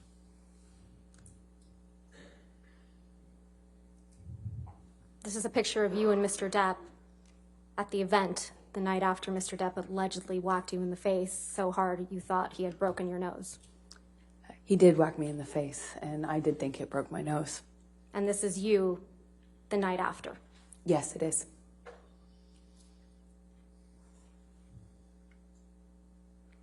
Let's please pull up Plaintiff's Exhibit 1254. This is also a picture of you at the same event, correct, Ms. Heard? That is correct. Move to admit Plaintiff's Exhibit 1254. All right, 1254 in evidence. You can publish. Thank you. And just to confirm now that the jury can see it, this is a picture of you at the same event, the night after Mr. Depp allegedly whacked you in the face so hard you thought he broke your nose. This is a picture of me after he did whack me in the face. The night after, right? Yes, it is. I believe it was the night after, yes. Your nose doesn't appear to be injured in any of these pictures, does it, Ms. Heard? I'm wearing makeup. Your nose doesn't appear to be injured in any of these pictures, does it, Ms. Heard? That's why I'm wearing makeup. Right. And makeup covers up swelling, right? Makeup will not cover up swelling. Ice will, though. Ice will cover up swelling? Ice reduces swelling. Normally, the swelling after that kind of injury is not as bad as you might imagine, and for me, it wasn't that bad. I have a picture of it underneath the makeup. That's how I know how to reference it. A picture you haven't produced or shown to did. this jury, right, Ms. Heard? I produced everything. But you haven't shown it to this jury. I would very much like to. It's not my job.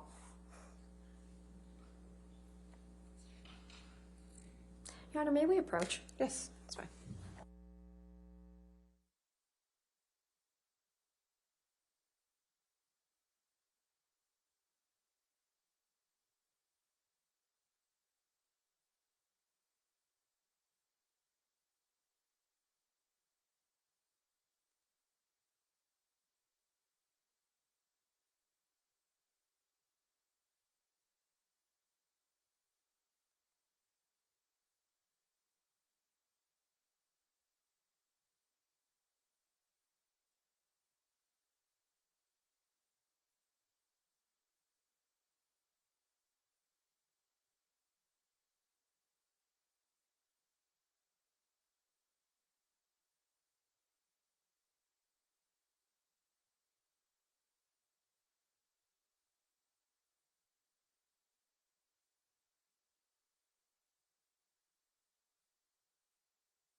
Ms. Heard, you testified that in January of 2015, there was an incident in Tokyo before Mr. Depp's Mordecai, the film Mordecai's premiere. Is that correct? That's correct. And you told this jury that on this occasion, Mr. Depp was kneeling on your back. That's correct, in the closet. And you also told this jury that you wore a backless dress to the Mordecai premiere that very same night. I did. And you testified that you were checking for bruises in the car on the way to the event to make sure that there were, quote, no visible marks, right? I was checking on my phone after the event to make sure that they couldn't see anything. Your testimony was that you were checking in the car on the way to the event to make sure that there were no marks on your back. Perhaps I misspoke or I misunderstood. It was on the way back from it. Was after I was concerned. After, concerned that there would be marks in any photographs since we were being photographed at Johnny's press event. And you didn't show this jury a picture of you in that backless dress, though, did you? I don't know what you mean. I'm sorry. You didn't show this jury a picture of you at the Mordecai premiere wearing a backless dress, did you? I haven't had the opportunity to. Okay. I assume you have it? I do. Let's please pull up Plaintiff's Exhibit 1256.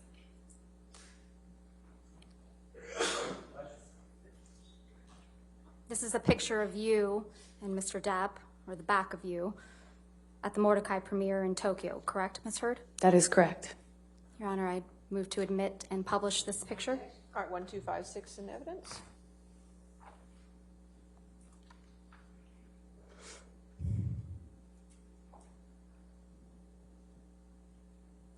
This is you in the backless dress at the Mordecai premiere in Tokyo, right? That is correct. You would agree that there are no bruises or visible marks on your back in this picture? No, not that I could see. I'll show you one other photo. If we could please have Plaintiff's Exhibit 1257.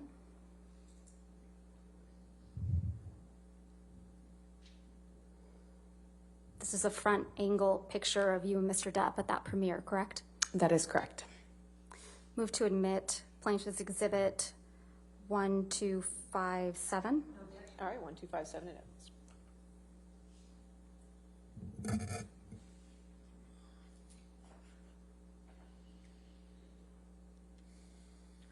I'll show you one more picture.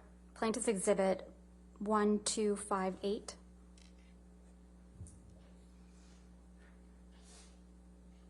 And again, Ms. Heard, this is you and Mr. Depp at the Mordecai premiere.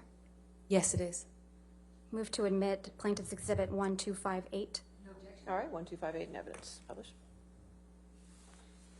And that's the backless dress, right, Ms. Heard? That is correct. You also told this jury about an incident in Australia in March of 2015. Yes, that's correct. You testified that after this alleged incident, you had cuts on your forearms, right?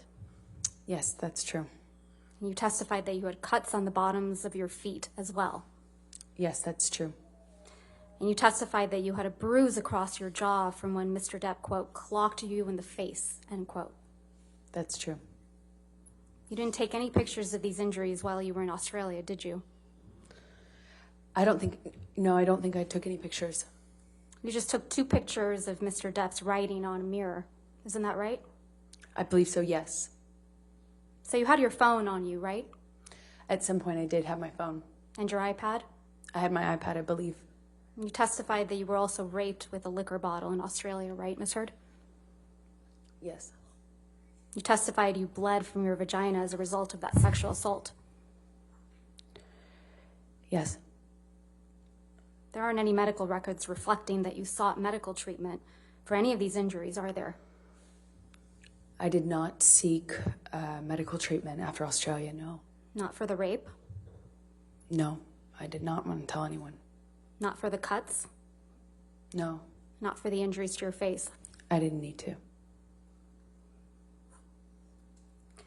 You also told the jury about an incident on December 15, 2015, right? Where? I'm sorry. December 15th, 2015. Yes, that's correct.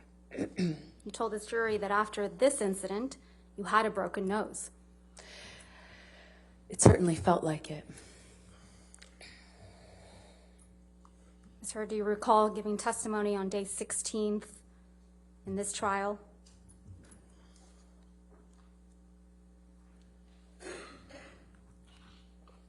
You were Yes, under I do. oath, right? Yes. We can have a transcript for the jury, or excuse me, for the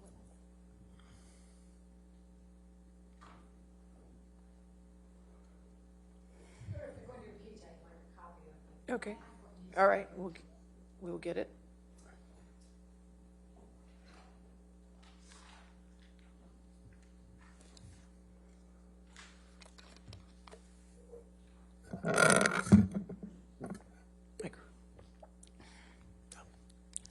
I will do. Thank you, Judy.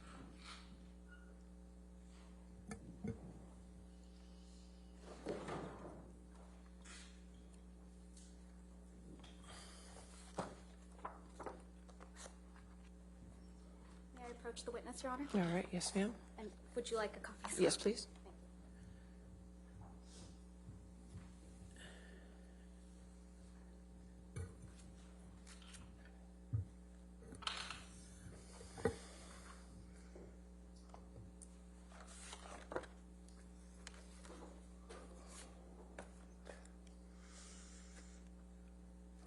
If I can please direct your attention, Ms. Heard, to page of day 16, 4593 of the jury trials transcript.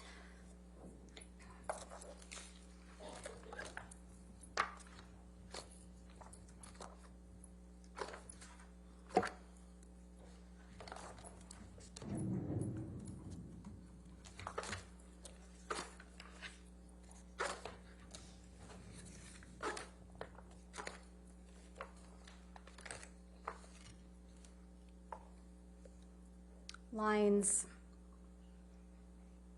8 through 13, On which page? I'm sorry. 4593.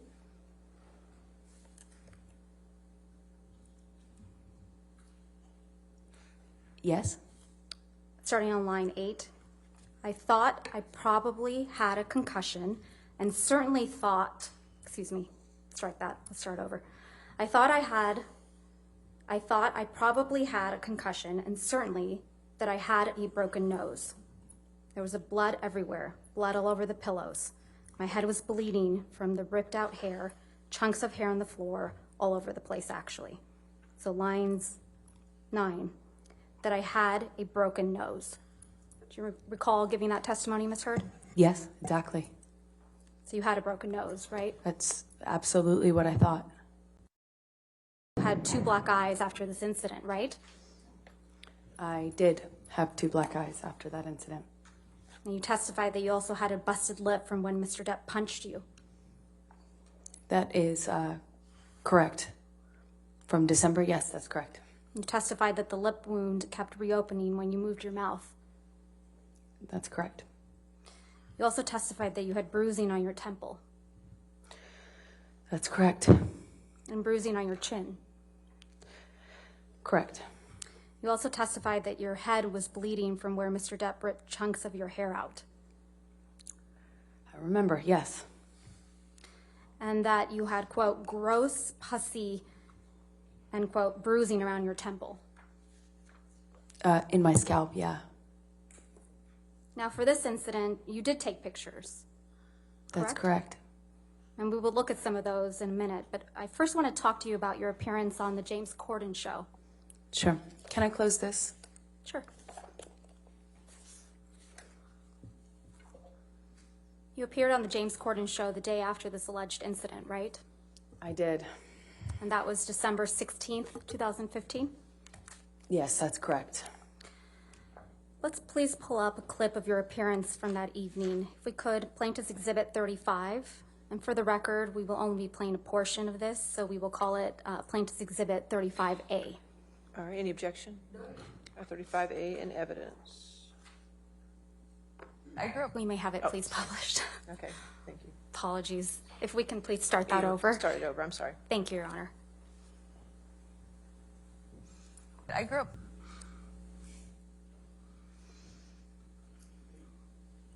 That was you on the James Corden show on December 16th, 2015, right, Ms. Heard? That was. Let's please pull up Plaintiff's Exhibit 98.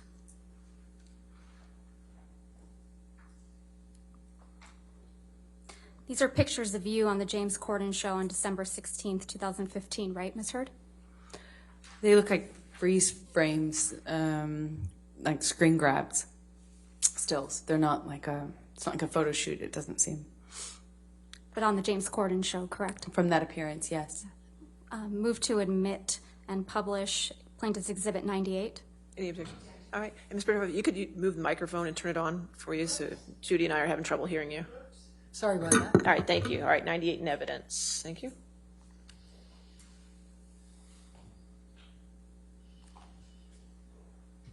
That's a photo of you opening your mouth on the right, right? That's correct.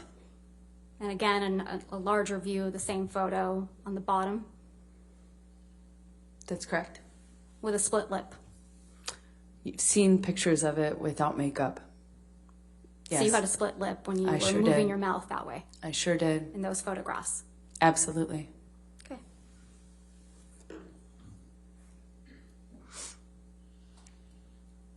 You did take pictures of your alleged injuries after December 15th, correct? And you showed those to the jury? I sure did, yes. Okay. Let's please pull up Defendant's Exhibit 516, which is already in evidence.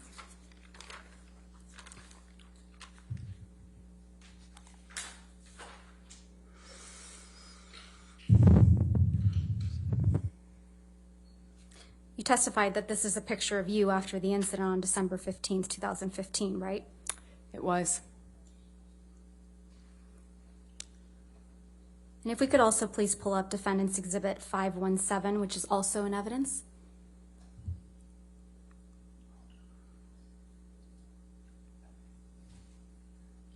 That's fine. Thank you, Your Honor. This is also a picture of you after the incident on December 15th, 2015. That's correct. If we could please pull up Plaintiff's Exhibit 409, which is already in evidence.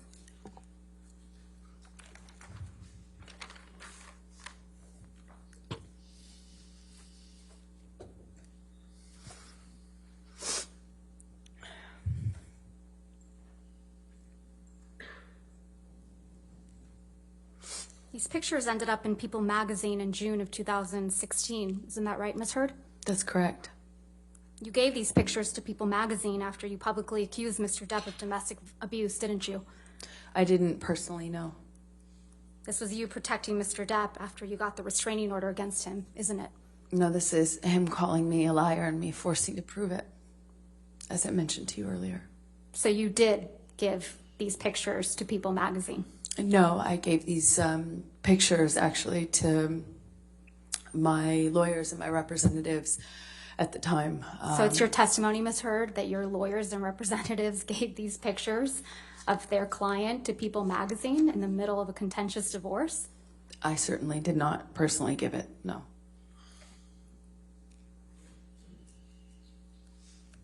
You also have a medical record from after the December 15th, 2015 incident, don't you?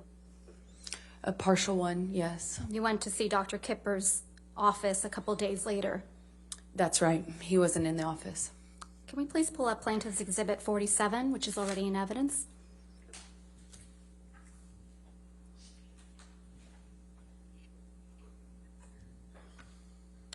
This is your medical record for December 17th, 2015, isn't it, Ms. Heard? That's correct. And this record doesn't document any physical injuries on you, does it? I don't think so, no. I don't think I spoke to Kipper. I didn't speak to Kipper that day. And But you I went didn't, to Dr. Kipper's office and were seen, correct? I went to Dr. Kipper's office for a concussion check. Right, okay. And this medical record is from that visit, correct? Partially, yes. Scroll down, please, if we could.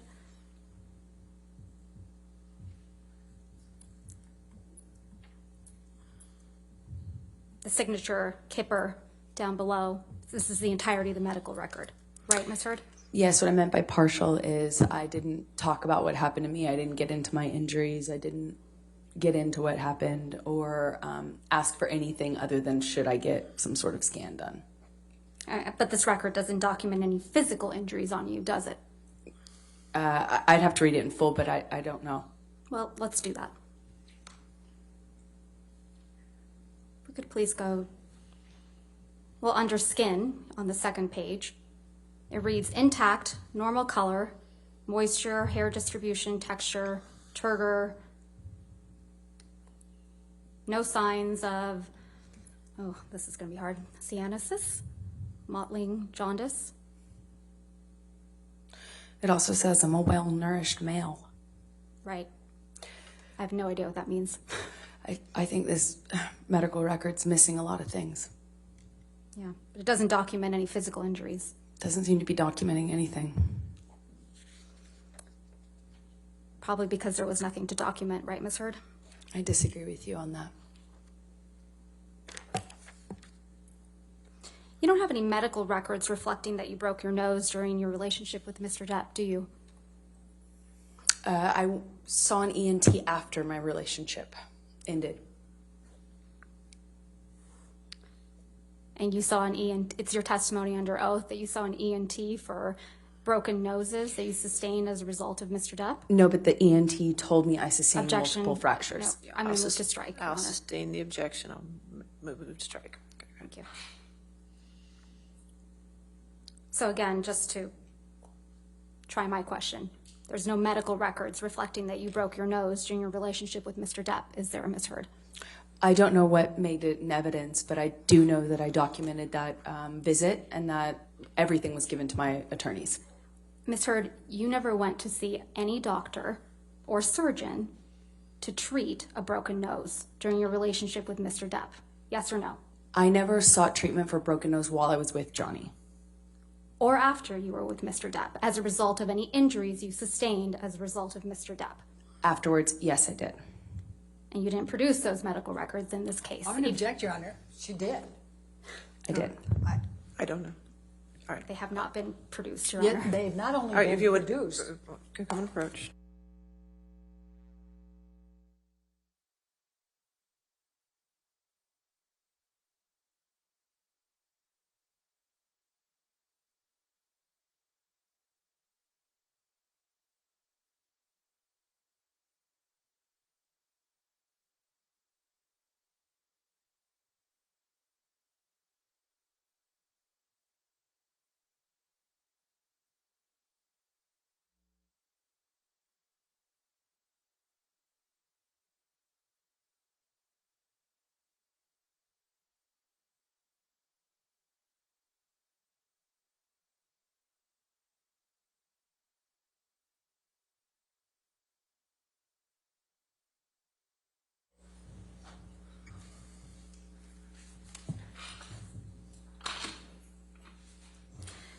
You don't have any medical records reflecting that you required any dental work during your relationship with Mr. Depp, do you?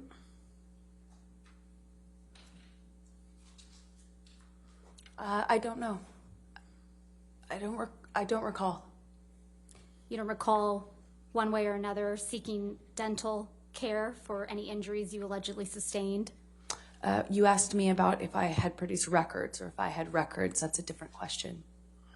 Did you ever see a dentist or an oral surgeon as Yeah. a result of any injuries you sustained with Mr. Depp? Not about any injury I had from Johnny, no. And you don't have any medical records reflecting that you required any reconstructive work during your relationship with Mr. Depp, do you? I never required reconstructive work, so there would be no records. What you do have, Ms. Heard, are pictures of Mr. Depp sleeping, though, right? The jury saw a lot of those. Yes. Ms. Heard, let's take a look at Defendant's Exhibit 1090, which is already in evidence.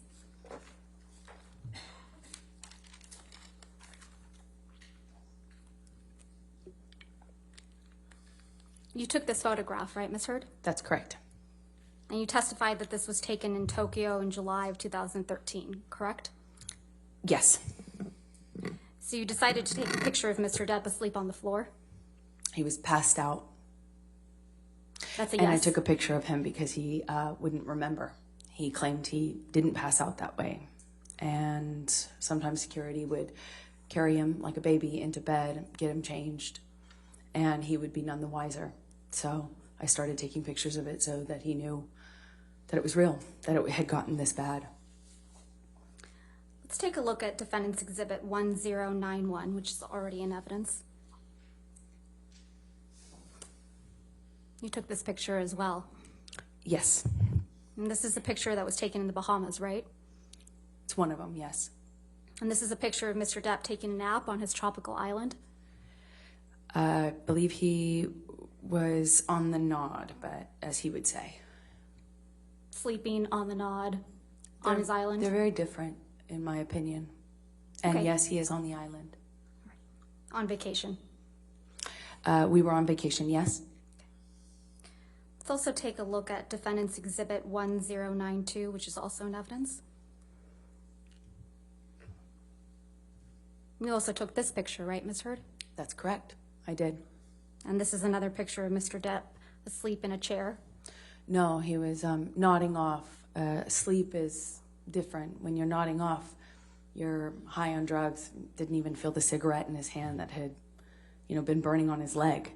It was cause for alarm for me, naturally, because I cared about him. It's your testimony under oath that Mr. Depp is holding a cigarette in this picture? He had been.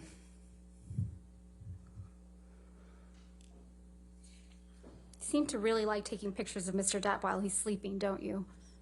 I hated it. I hated it. Let's look at Defendant's Exhibit 1094, which is also in evidence.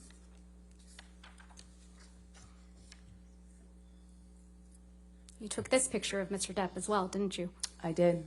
You decided to take a picture of Mr. Depp asleep with ice cream spilled all over him, right? He was nodding off, and I was worried about how bad the medications and the medication change and the drug use had gotten, where he wouldn't even feel ice cream or a lit cigarette on him, and it scared me. So you really. took a picture of it? Yes, I wanted him to get help, and Johnny's surrounded by enablers who clean up after him. Objection, and protect Your him. Honor, I'm going to move to strike everything after yes, that she took this picture. Still responsive here on it. The question was, did you take this picture? All right, I'll sustain the objection. Thank you, Your Honor.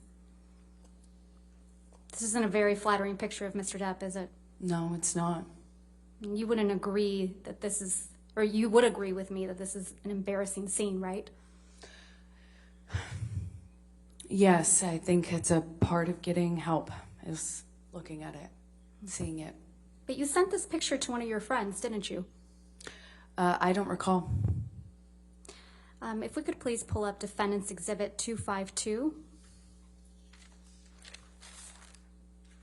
We'll only be looking at the portion of this document, so if we could please call it Defendant's Exhibit 252A. 252A. And for ease, we've gone ahead and redacted it. Yes, I was asking for support. That's correct. There's no question yet, Ms. Heard. So directing your attention, I'm going to move to admit Exhibit 252A. Any objection? Any objection, Ms. Baruch? Could you turn your microphone again? I'm sorry. Thank you. I need to see it first because I Okay. don't know what they redacted. 252. We redacted the identifiers and anything that's not Ms. Go Heard's up or down on text messages, consistent with hearsay.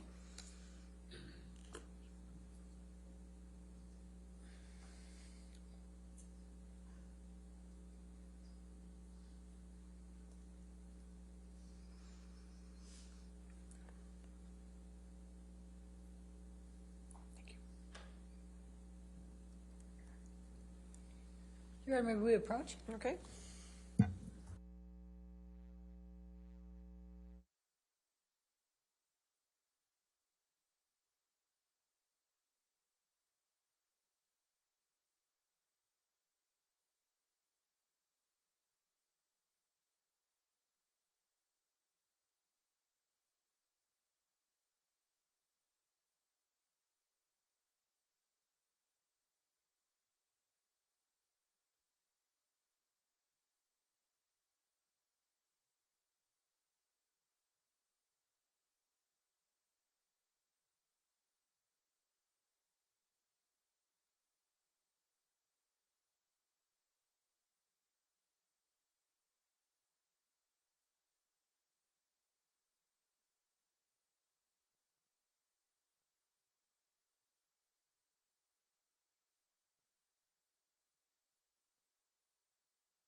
Sir, does this refresh your recollection that you did in fact send this picture to your friend Rocky Pennington? Yes, I did. And you sent it to her on August 7th, 2014 at 11:24 p.m., correct? That is correct. So you sent Miss Pennington this picture of Mr. Depp with ice cream spilled on him, right? That is correct. And you wrote, quote, "This is what I've been dealing with," end quote. Did I read that right? You did read that right. That's correct. And this is you protecting Mr. Depp. That is me getting support from my best friend. This is you supporting Mr. Depp. This is me getting support from my best friend. I also need support. You weren't afraid the monster would get upset that you took this picture? This was Opiate Johnny. This is a different version of him. This is Opiate on the Nod Johnny. And you weren't afraid that Opiate Johnny, or the monster as you called him, would get upset that you sent this picture to your friend? Well, he's all of those things. Of course he could get upset. Of course that's scary to me, of course. But Didn't stop you from sending this picture to your friend, did it? why would it?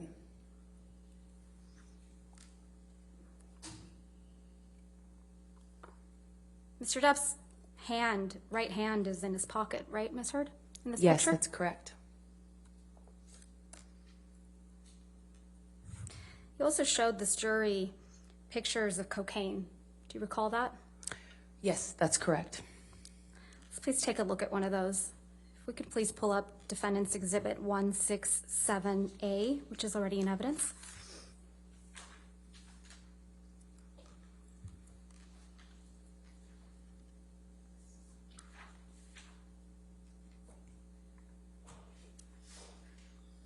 Directing your attention, Ms. Heard, to a photograph.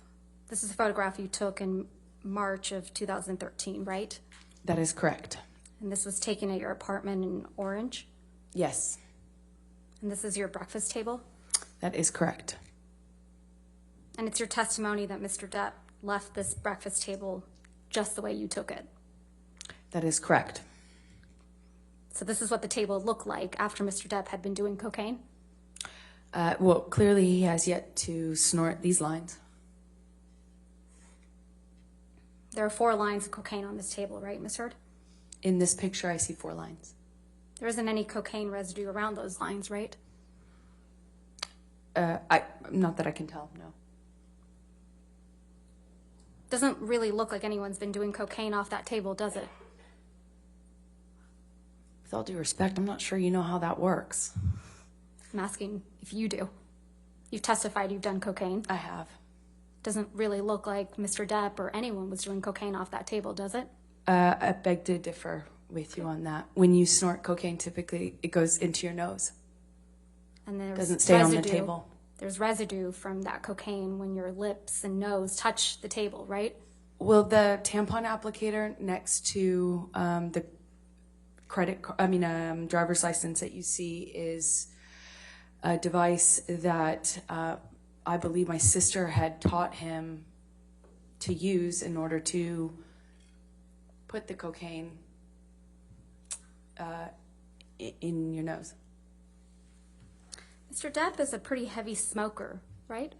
He is. And that's a cigarette in the ashtray in the back there? Back right? Yes, it looks like one of his hand rolls.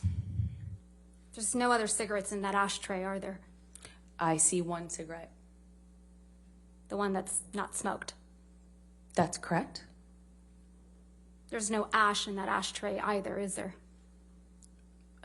Not that I can tell in this picture. It's pretty clean. In this picture, it looks like it, yes. It's a pretty neat table. Wouldn't you agree? Depends on what you would call neat, I suppose. And you sent this picture to your friend, Rocky Pennington, as well, didn't you? I sure did. And when you sent it, you said, quote, "Look at my morning," or something like that. Is that right? Yay for mornings. So you have a habit of sending staged photographs to your friend Rocky, don't you? I had a habit of communicating with my best friend about what was going on in my life. You don't have any pictures of Mr. Depp actually consuming cocaine, do you? I don't think I have a picture of him mid-snort. No. You don't even have any pictures of Mr. Depp with cocaine, What do you mean by that? holding cocaine, standing next to cocaine, sitting next to cocaine. I don't know. I don't know. Well, you haven't shown any of those pictures like that to the jury, have you? I don't know. No, I haven't. And you were never able to catch Mr. Depp with cocaine on film either, were you? I never tried. But you were able to catch him sleeping, right? I have seen him pass out in all sorts of places, yes. And you also captured a video of Mr. Depp in the kitchen that was played again for this jury today, beating up some cabinets. Do you recall that? Sorry, say that again? You recall capturing Mr. Depp in the kitchen of one of his homes, beating up some cabinets? Yes. Slamming things around, yes. So you took that video of Mr. Depp in the kitchen, right? I did. I did. And you took it on one of your iPad devices? I took it on my iPad. You were deposed in August of 2016 in connection with your divorce proceedings for Mr. Depp, right? That is correct. And you will recall that the video of Mr. Depp in the kitchen was released online the day before your deposition in August of 2016, don't you? That's correct. You're the one who released that video. Incorrect. Isn't that true? That's incorrect. I flew in from another place at the time. I remember learning about it when I landed. So it's just a coincidence that the video you took of Mr. Depp was released the day before you were deposed in connection with your divorce from Mr. Depp. I absolutely had nothing to do with that. I wouldn't even know how to do something like that.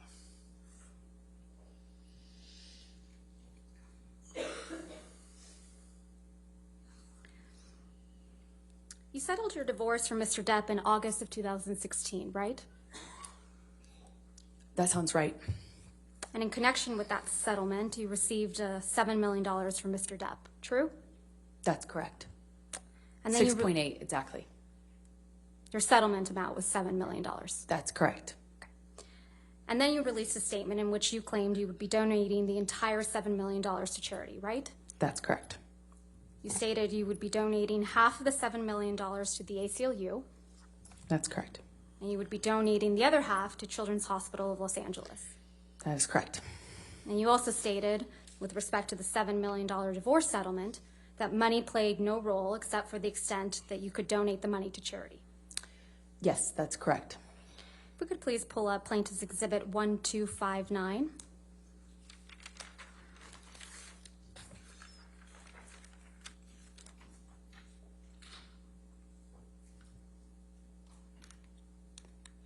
This is an article entitled, Amber Heard Donates Johnny Depp Divorce Settlement to Charity. Read her statement in full. Is that correct? That's what the title says, yes. Directing your attention to the portion on the second page where it says, quote, read the statement below.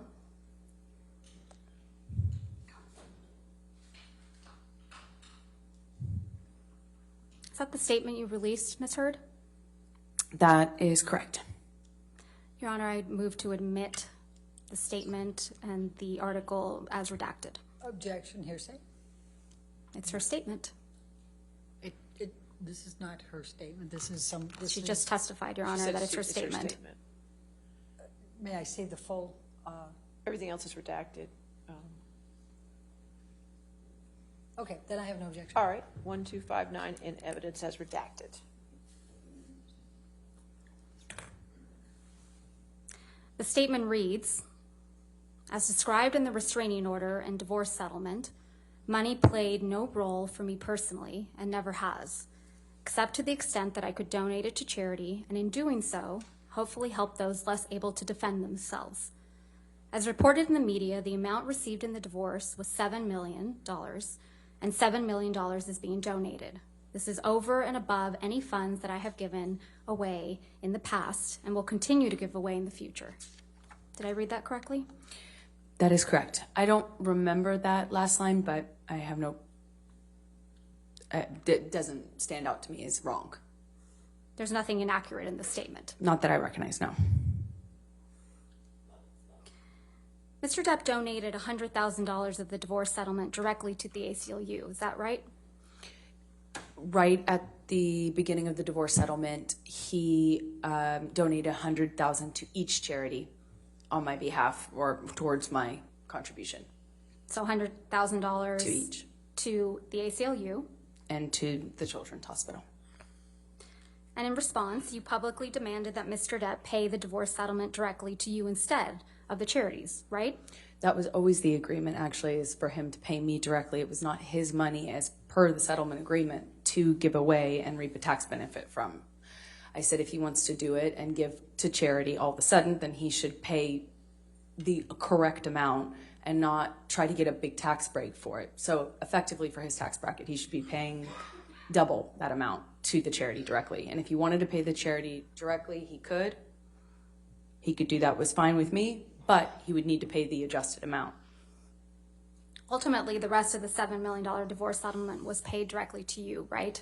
Over time, yes. And Mr. Depp didn't end up paying the rest of the $7 million divorce settlement directly to the charities you identified. That is correct. He paid the installments to me. You stopped that from happening, didn't you?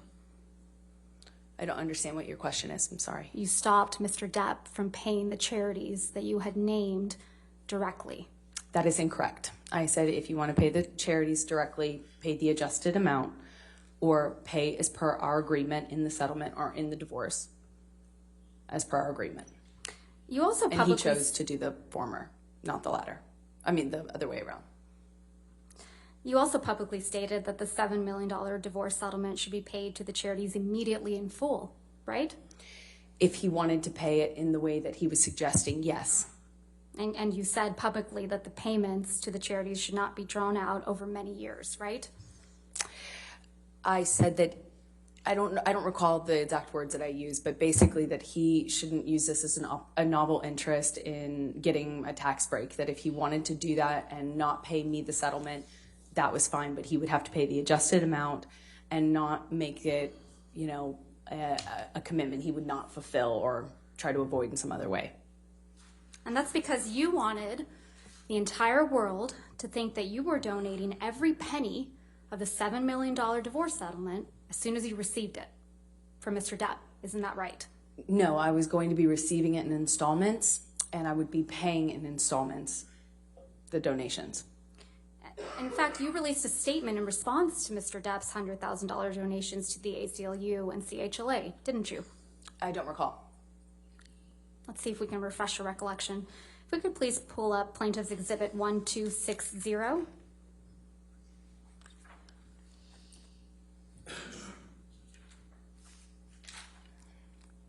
This is an article entitled Amber Heard and Johnny Depp Row Over Divorce Donations. And if I could direct your attention to where it says, I believe it's on the second page. Her spokeswoman responded in a statement. The language that follows the statement you released. Objection, hearsay, spokeswoman, it's not her. A spokesperson is an exception, Your Honor. You want to come forward?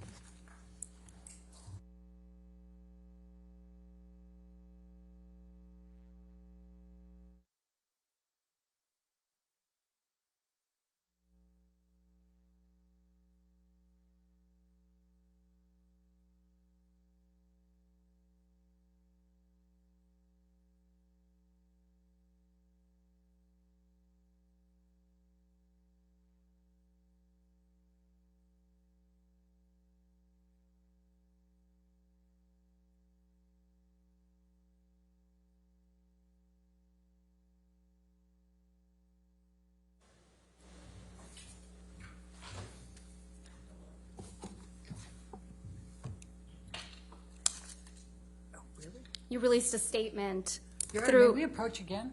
Okay.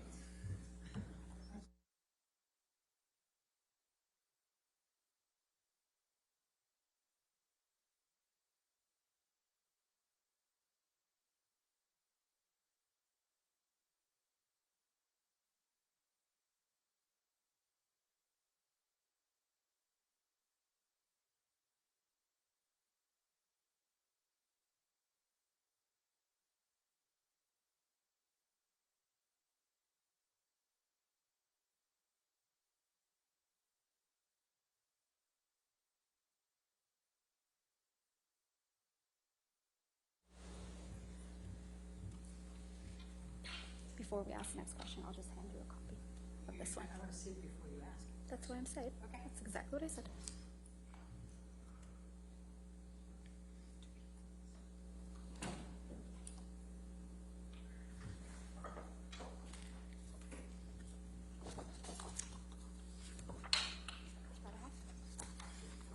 Your Honor, would you like to see one as well? No, that's all right. That's fine. Thank you.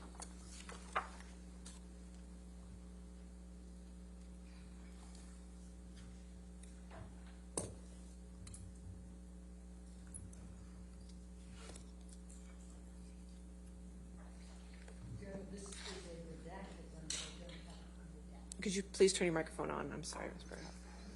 It's off all the time. Your Honor, they gave me a redacted, but I don't have the unredacted to be able to see the full I document. plan to admit it, or ask that it be admitted in redacted form. I'm taking away any hearsay, and I'm just trying to lay the foundation that this is a statement she released through a spokesperson. How would I know whether there's more to it that shouldn't be redacted, Your Honor, if I don't see the full document?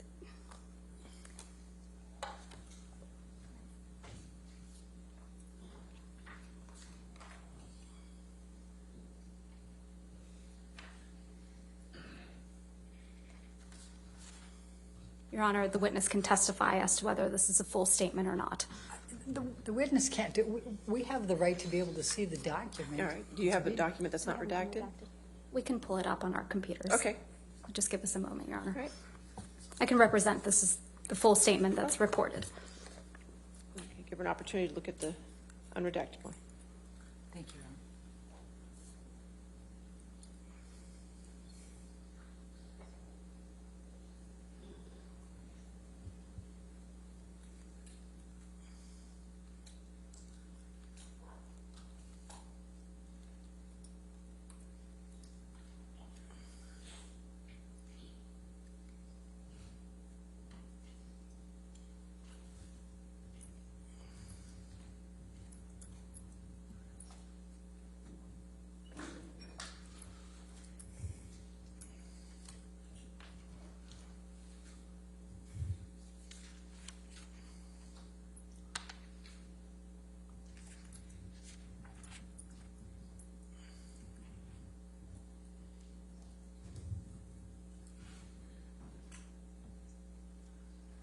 Sorry, Ms. Braddock. May I approach? Yes.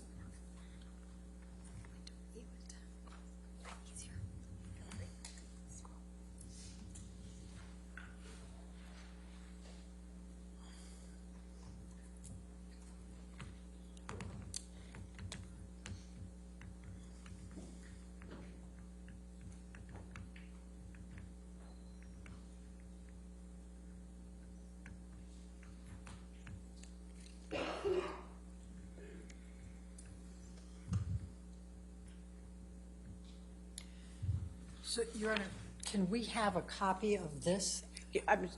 You can get a copy of that Happily. later Yes. today. Okay? Right, All right. I mean, I think she should be giving us copies of the full Well, I thing understand, but before. we'll take care of that. But Okay. as of right now, can we continue? We can, Your Honor, but I have an objection because of, there's some quotation marks missing. Okay, come forward.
All right.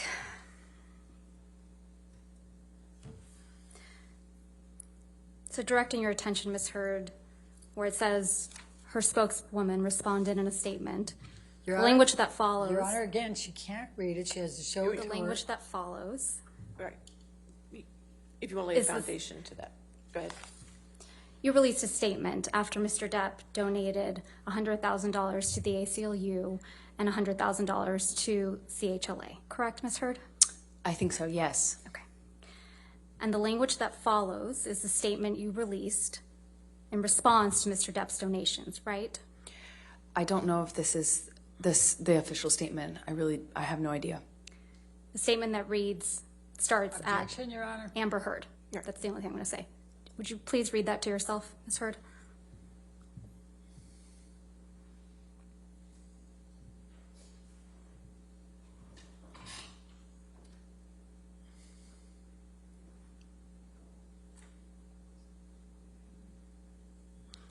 Yes. Did you read all the way to the very bottom where the last word is supported?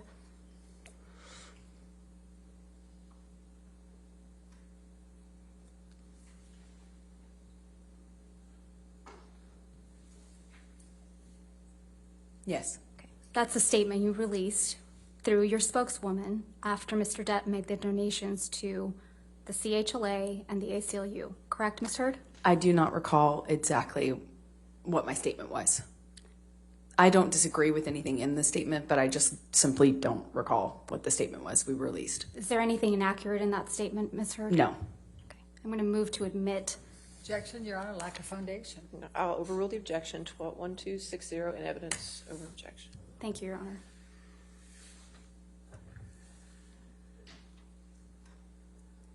Statement reads, Amber Heard appreciates Johnny Depp's novel interest in supporting two of her favorite charities, the ACLU, American Civil Liberties Union for Domestic Violence, and the Children's Hospital of Los Angeles. This is great and unexpected news. And it continues. However, if Johnny wishes to change the settlement agreement, we must insist that he honor the full amount by donating $14 million to charity, which, after accounting for his tax deduction, is equal to his $7 million payment obligation to Amber. And it continues. We would also insist that the full amount be paid immediately and not drawn out over many years. Anything less would be a transparent attempt by Johnny's counsel, Laura Wasser and Patty Glazer, to reduce their client's true payment by half under the guise of newfound concern for charities that he has never previously supported, end quote.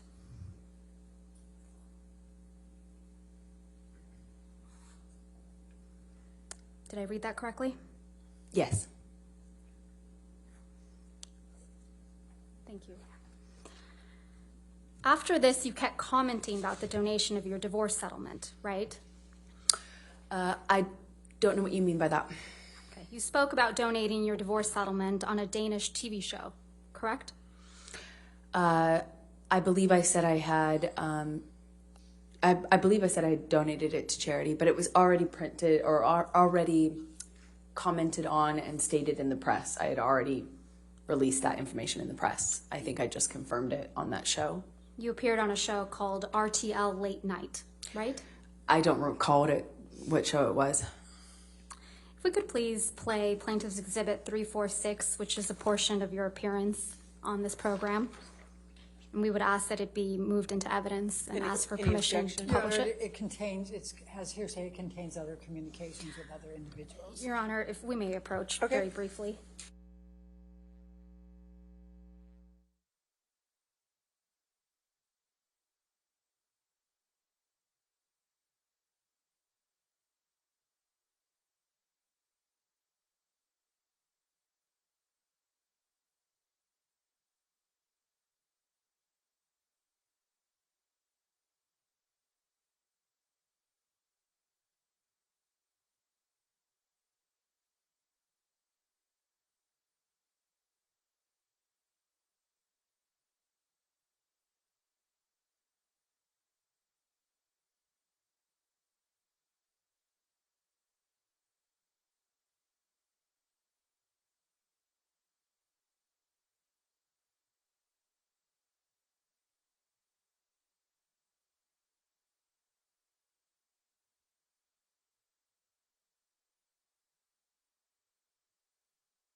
So if we could please play and publish to the jury Plaintiff's Exhibit 346.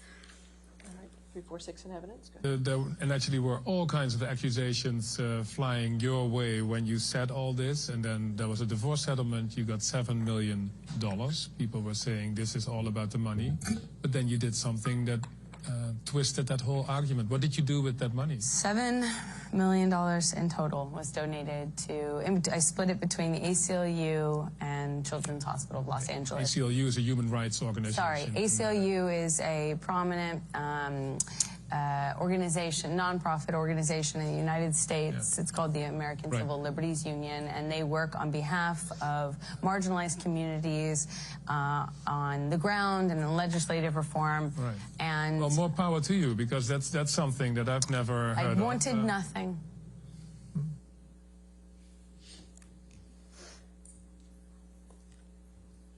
This interview was in October of 2018, right, Ms. Heard? I don't recall when it was. It was in 2018, right, Ms. Heard? I don't remember when this was done. This was after you had received the full $7 million of your divorce settlement for Mr. Depp, wasn't it? Again, without knowing when it was recorded, I have no idea. The $7 million divorce settlement was paid to you in full by February of 2018, right? That's correct. Let's take a look at Defendant's Exhibit 1458, which is already in evidence.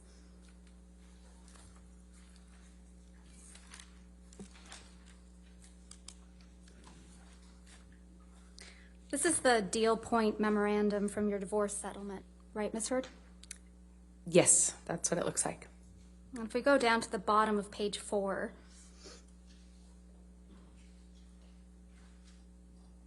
there's a heading labeled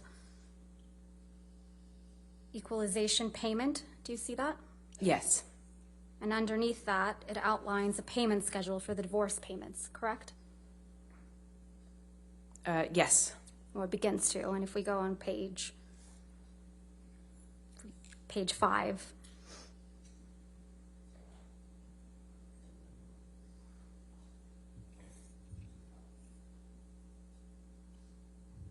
so the first payment is scheduled for August 31st, 2016, and that's $200,000, correct? Yes, that is correct. Mr. Depp's accountant, Edward White, testified that he made that payment directly. You got to turn on your microphone, Ms. Berderhoff. I'm not going to hear you. Objection to her testifying to what Mr. White testified to. That. Okay. It's he literally testified to it in court. I'll overrule objection. Thank you, Your Honor. Mr. Depp's accountant, Edward White, testified that he made the payment directly to the ACLU and CHLA, correct? I believe so, yes. And then the rest of the payments were all made to you, weren't they? That is correct. And the final payment of $2.3 million is on February 1st, 2018, right? The final payment, yes. And you were here in court when Mr. White testified that the payments were all made on schedule. I'm going to object to her testifying to what Mr. White testified to. It's Overrule the improper. objection. Go ahead. Thank you, Your Honor. And you were here in court when Mr. White testified that the payments were all made on schedule, right? I don't believe they were. He might have That's testified not my to question, Ms. Heard. My question was, you were here in court when Mr. White testified under oath that all the payments were made on schedule. I was here every day in court. I heard his testimony, yes. Okay. So back to October of 2018, this was before Mr. Depp sued you for defamation, correct? Yes, that's correct. He didn't sue you until after the op-ed came out in December of 2018, right? He sued me in 2019. And the op-ed came out in December of 2018. That is correct. So in October of 2018, you had received your entire $7 million divorce settlement. You would agree with me? That is correct. Okay. And you hadn't yet been sued by Mr. Depp? This is October, correct. So in this October 2018 interview, you said that you had, quote, donated, end quote, your entire divorce settlement to charity, right? That's correct. And in fact, your exact words were, quote, $7 million in total was donated to, I split it between the ACLU and the Children's Hospital of Los Angeles, end quote. Right? That's correct. I made that statement as soon as I got a divorce and we reached the settlement. That's when I pledged it, right then. And you say this because you, quote, wanted nothing, end quote. That is correct. But you hadn't donated your entire $7 million settlement to charity at that point, had you? That's incorrect. Sitting here today, Ms. Heard, you still haven't donated the $7 million divorce settlement to charity. Isn't that right? Incorrect. I pledged the entirety of the Ms. Heard, settlement, $7 that's not million my to question. charity, and I Ms. Heard, intend to Ms. fulfill Heard, those obligations. Ms. Heard, that's not my question. Please, What was try your to answer question? my question. Sitting here today, you have not donated the $7 million, donated, not pledged, donated the $7 million divorce settlement to charity. I use pledge and donation synonymous with one another. But I the same don't. thing. Ms. Heard, I don't use it synonymously. That's how donations are paid. Ms. Heard, respectfully, that's not my question. As of today, you have not paid $3.5 million of your own money to the ACLU. Yes or no? I have not yet. And as of today, you have not paid $3.5 million of your own money to the Children's Hospital of Los Angeles, correct? I have not yet. Johnny sued me. So as of today, you have not donated, paid $7 million of your divorce settlement to charity, right? I have not been able to fulfill those obligations yet. And that's because you did want something, didn't you? I didn't want anything and I didn't get anything. You wanted Mr. Depp's money. Didn't get it, wasn't interested in it. I loved Johnny, that's why I was with him. You wanted praise for donating the money, right? That's incorrect. You wanted good press. In general, one does want good press, yes. You wanted to seem altruistic publicly. Wasn't my interest. My interest is in my name and clearing my name, and at the time I was being called a liar and my motives were being questioned. I did see it as important to clear that up. I wanted to make a statement to make sure that there was not any doubt that I couldn't be labeled these things just because Johnny was a bigger star and had more publicity reach. You wanted to remind everyone of your claims of domestic violence against Mr. Depp, right? No, I wanted to move on with my life. You wanted to make those claims seem believable. They are believable. They were You wanted believable. them to be seen, you wanted to be seen, as a noble victim of domestic violence, I didn't have you? never wanted to be seen as a victim. Nor have I ever called myself one. You testified under oath that, quote, the entirety of your divorce settlement was donated to charity, end quote, didn't you? That's correct. I pledged the entirety. No. Ms. Heard, my questions. Your counsel will have time to redirect you after. You testified under oath, quote, the entirety of your divorce settlement was donated to charity, end quote. That is correct. I pledged the entirety. I'm going to move to strike everything after yes. All right. No. Ms. Hurt, this is really inappropriate. I'll sustain the objection, and we'll just move forward. Thank you. Let's move forward. Next question. Under oath, that statement wasn't true, was it, Ms. Heard? I'm sorry, I don't follow your question. Sorry. You testified under oath, quote, the entirety of my divorce settlement was donated to charity, end quote. That statement wasn't true. It is true. I pledged the entirety to charity. The statement... When you say you buy a house, you don't pay for the entire house Ms. Heard, at one respectfully, time. You pay it I'm over not asking, time. Ms. Heard. All right. Next question, please. Thank you. That statement isn't true today, as you sit here today, is it? It is true. I pledged the entirety. But you didn't donate it. Unfortunately, you didn't donate it. It's a yes or no. I haven't been able to to fulfill those obligations. So that's a no, right, Ms. Heard? I made the pledge. I want to be very clear. I pledged the entirety. I haven't been able to fulfill those pledges because I've been sued. You had all of the $7 million for 13 months before Mr. Depp sued you, and you chose not to pay it to the charities you pledged it to. Is that correct, Ms. I Heard? disagree with your characterization of that. Let's look at your sworn testimony from the UK.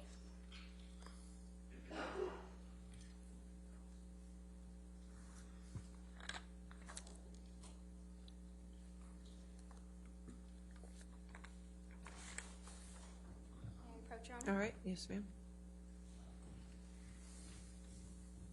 Thank you.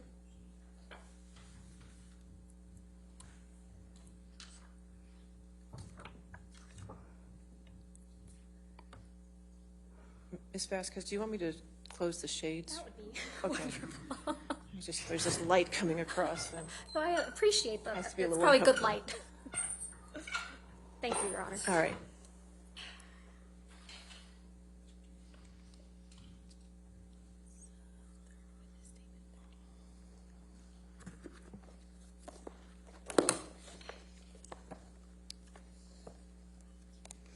This is your third witness statement that you submitted in the UK action, right, Ms. Heard? Correct. And this statement was made under oath, true? That is true. I'm directing your attention to the last page of that statement. That's your signature, right? Yes, it is. So you made this sworn statement on February 26, 2020. That's correct. And directing your attention to paragraph 4.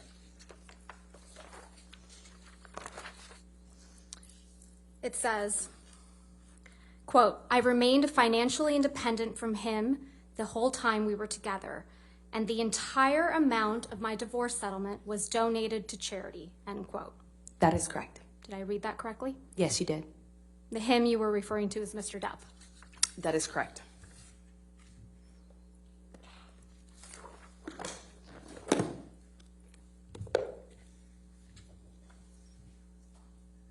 Most of the money that was donated to the ACLU and CHLA in your name came from someone else. Isn't that right? I don't know what you mean by most of. Well, at least $500,000 that was donated to the ACLU in your name wasn't paid by you, right? I believe Elon made a donation in my honor on one of the years. Yeah, and it didn't come out of your $7 million divorce settlement, right? No, nor did it count towards my pledge. And at least $500,000 that was donated to the Children's Hospital of Los Angeles in your name wasn't paid by you either. Right, those were made at the same time. And it didn't come out of your $7 million divorce settlement. Nor did it count to my 3.5 obligation. Those $500,000 payments came from your new boyfriend, Elon Musk, right? I don't know if he was a new boyfriend at the time. You got him to pay part of what you promised to these two charities, didn't you? Incorrect. Because you wanted to keep at least some of the $7 million divorce settlement for yourself, right? You're very wrong about that. I think this, if Your Honor is Okay, fine, you said this is a good it's stopping breaking point. point. Okay, that's fine. All right, ladies and gentlemen, we'll stop here for the evening. Remember tonight, do not do any outside research and do not discuss the case with anybody. I know these days are a little longer, and I appreciate your patience and your taking care of everything here. Please take care of yourself tonight, okay? And we'll see you in the morning at 9 a.m.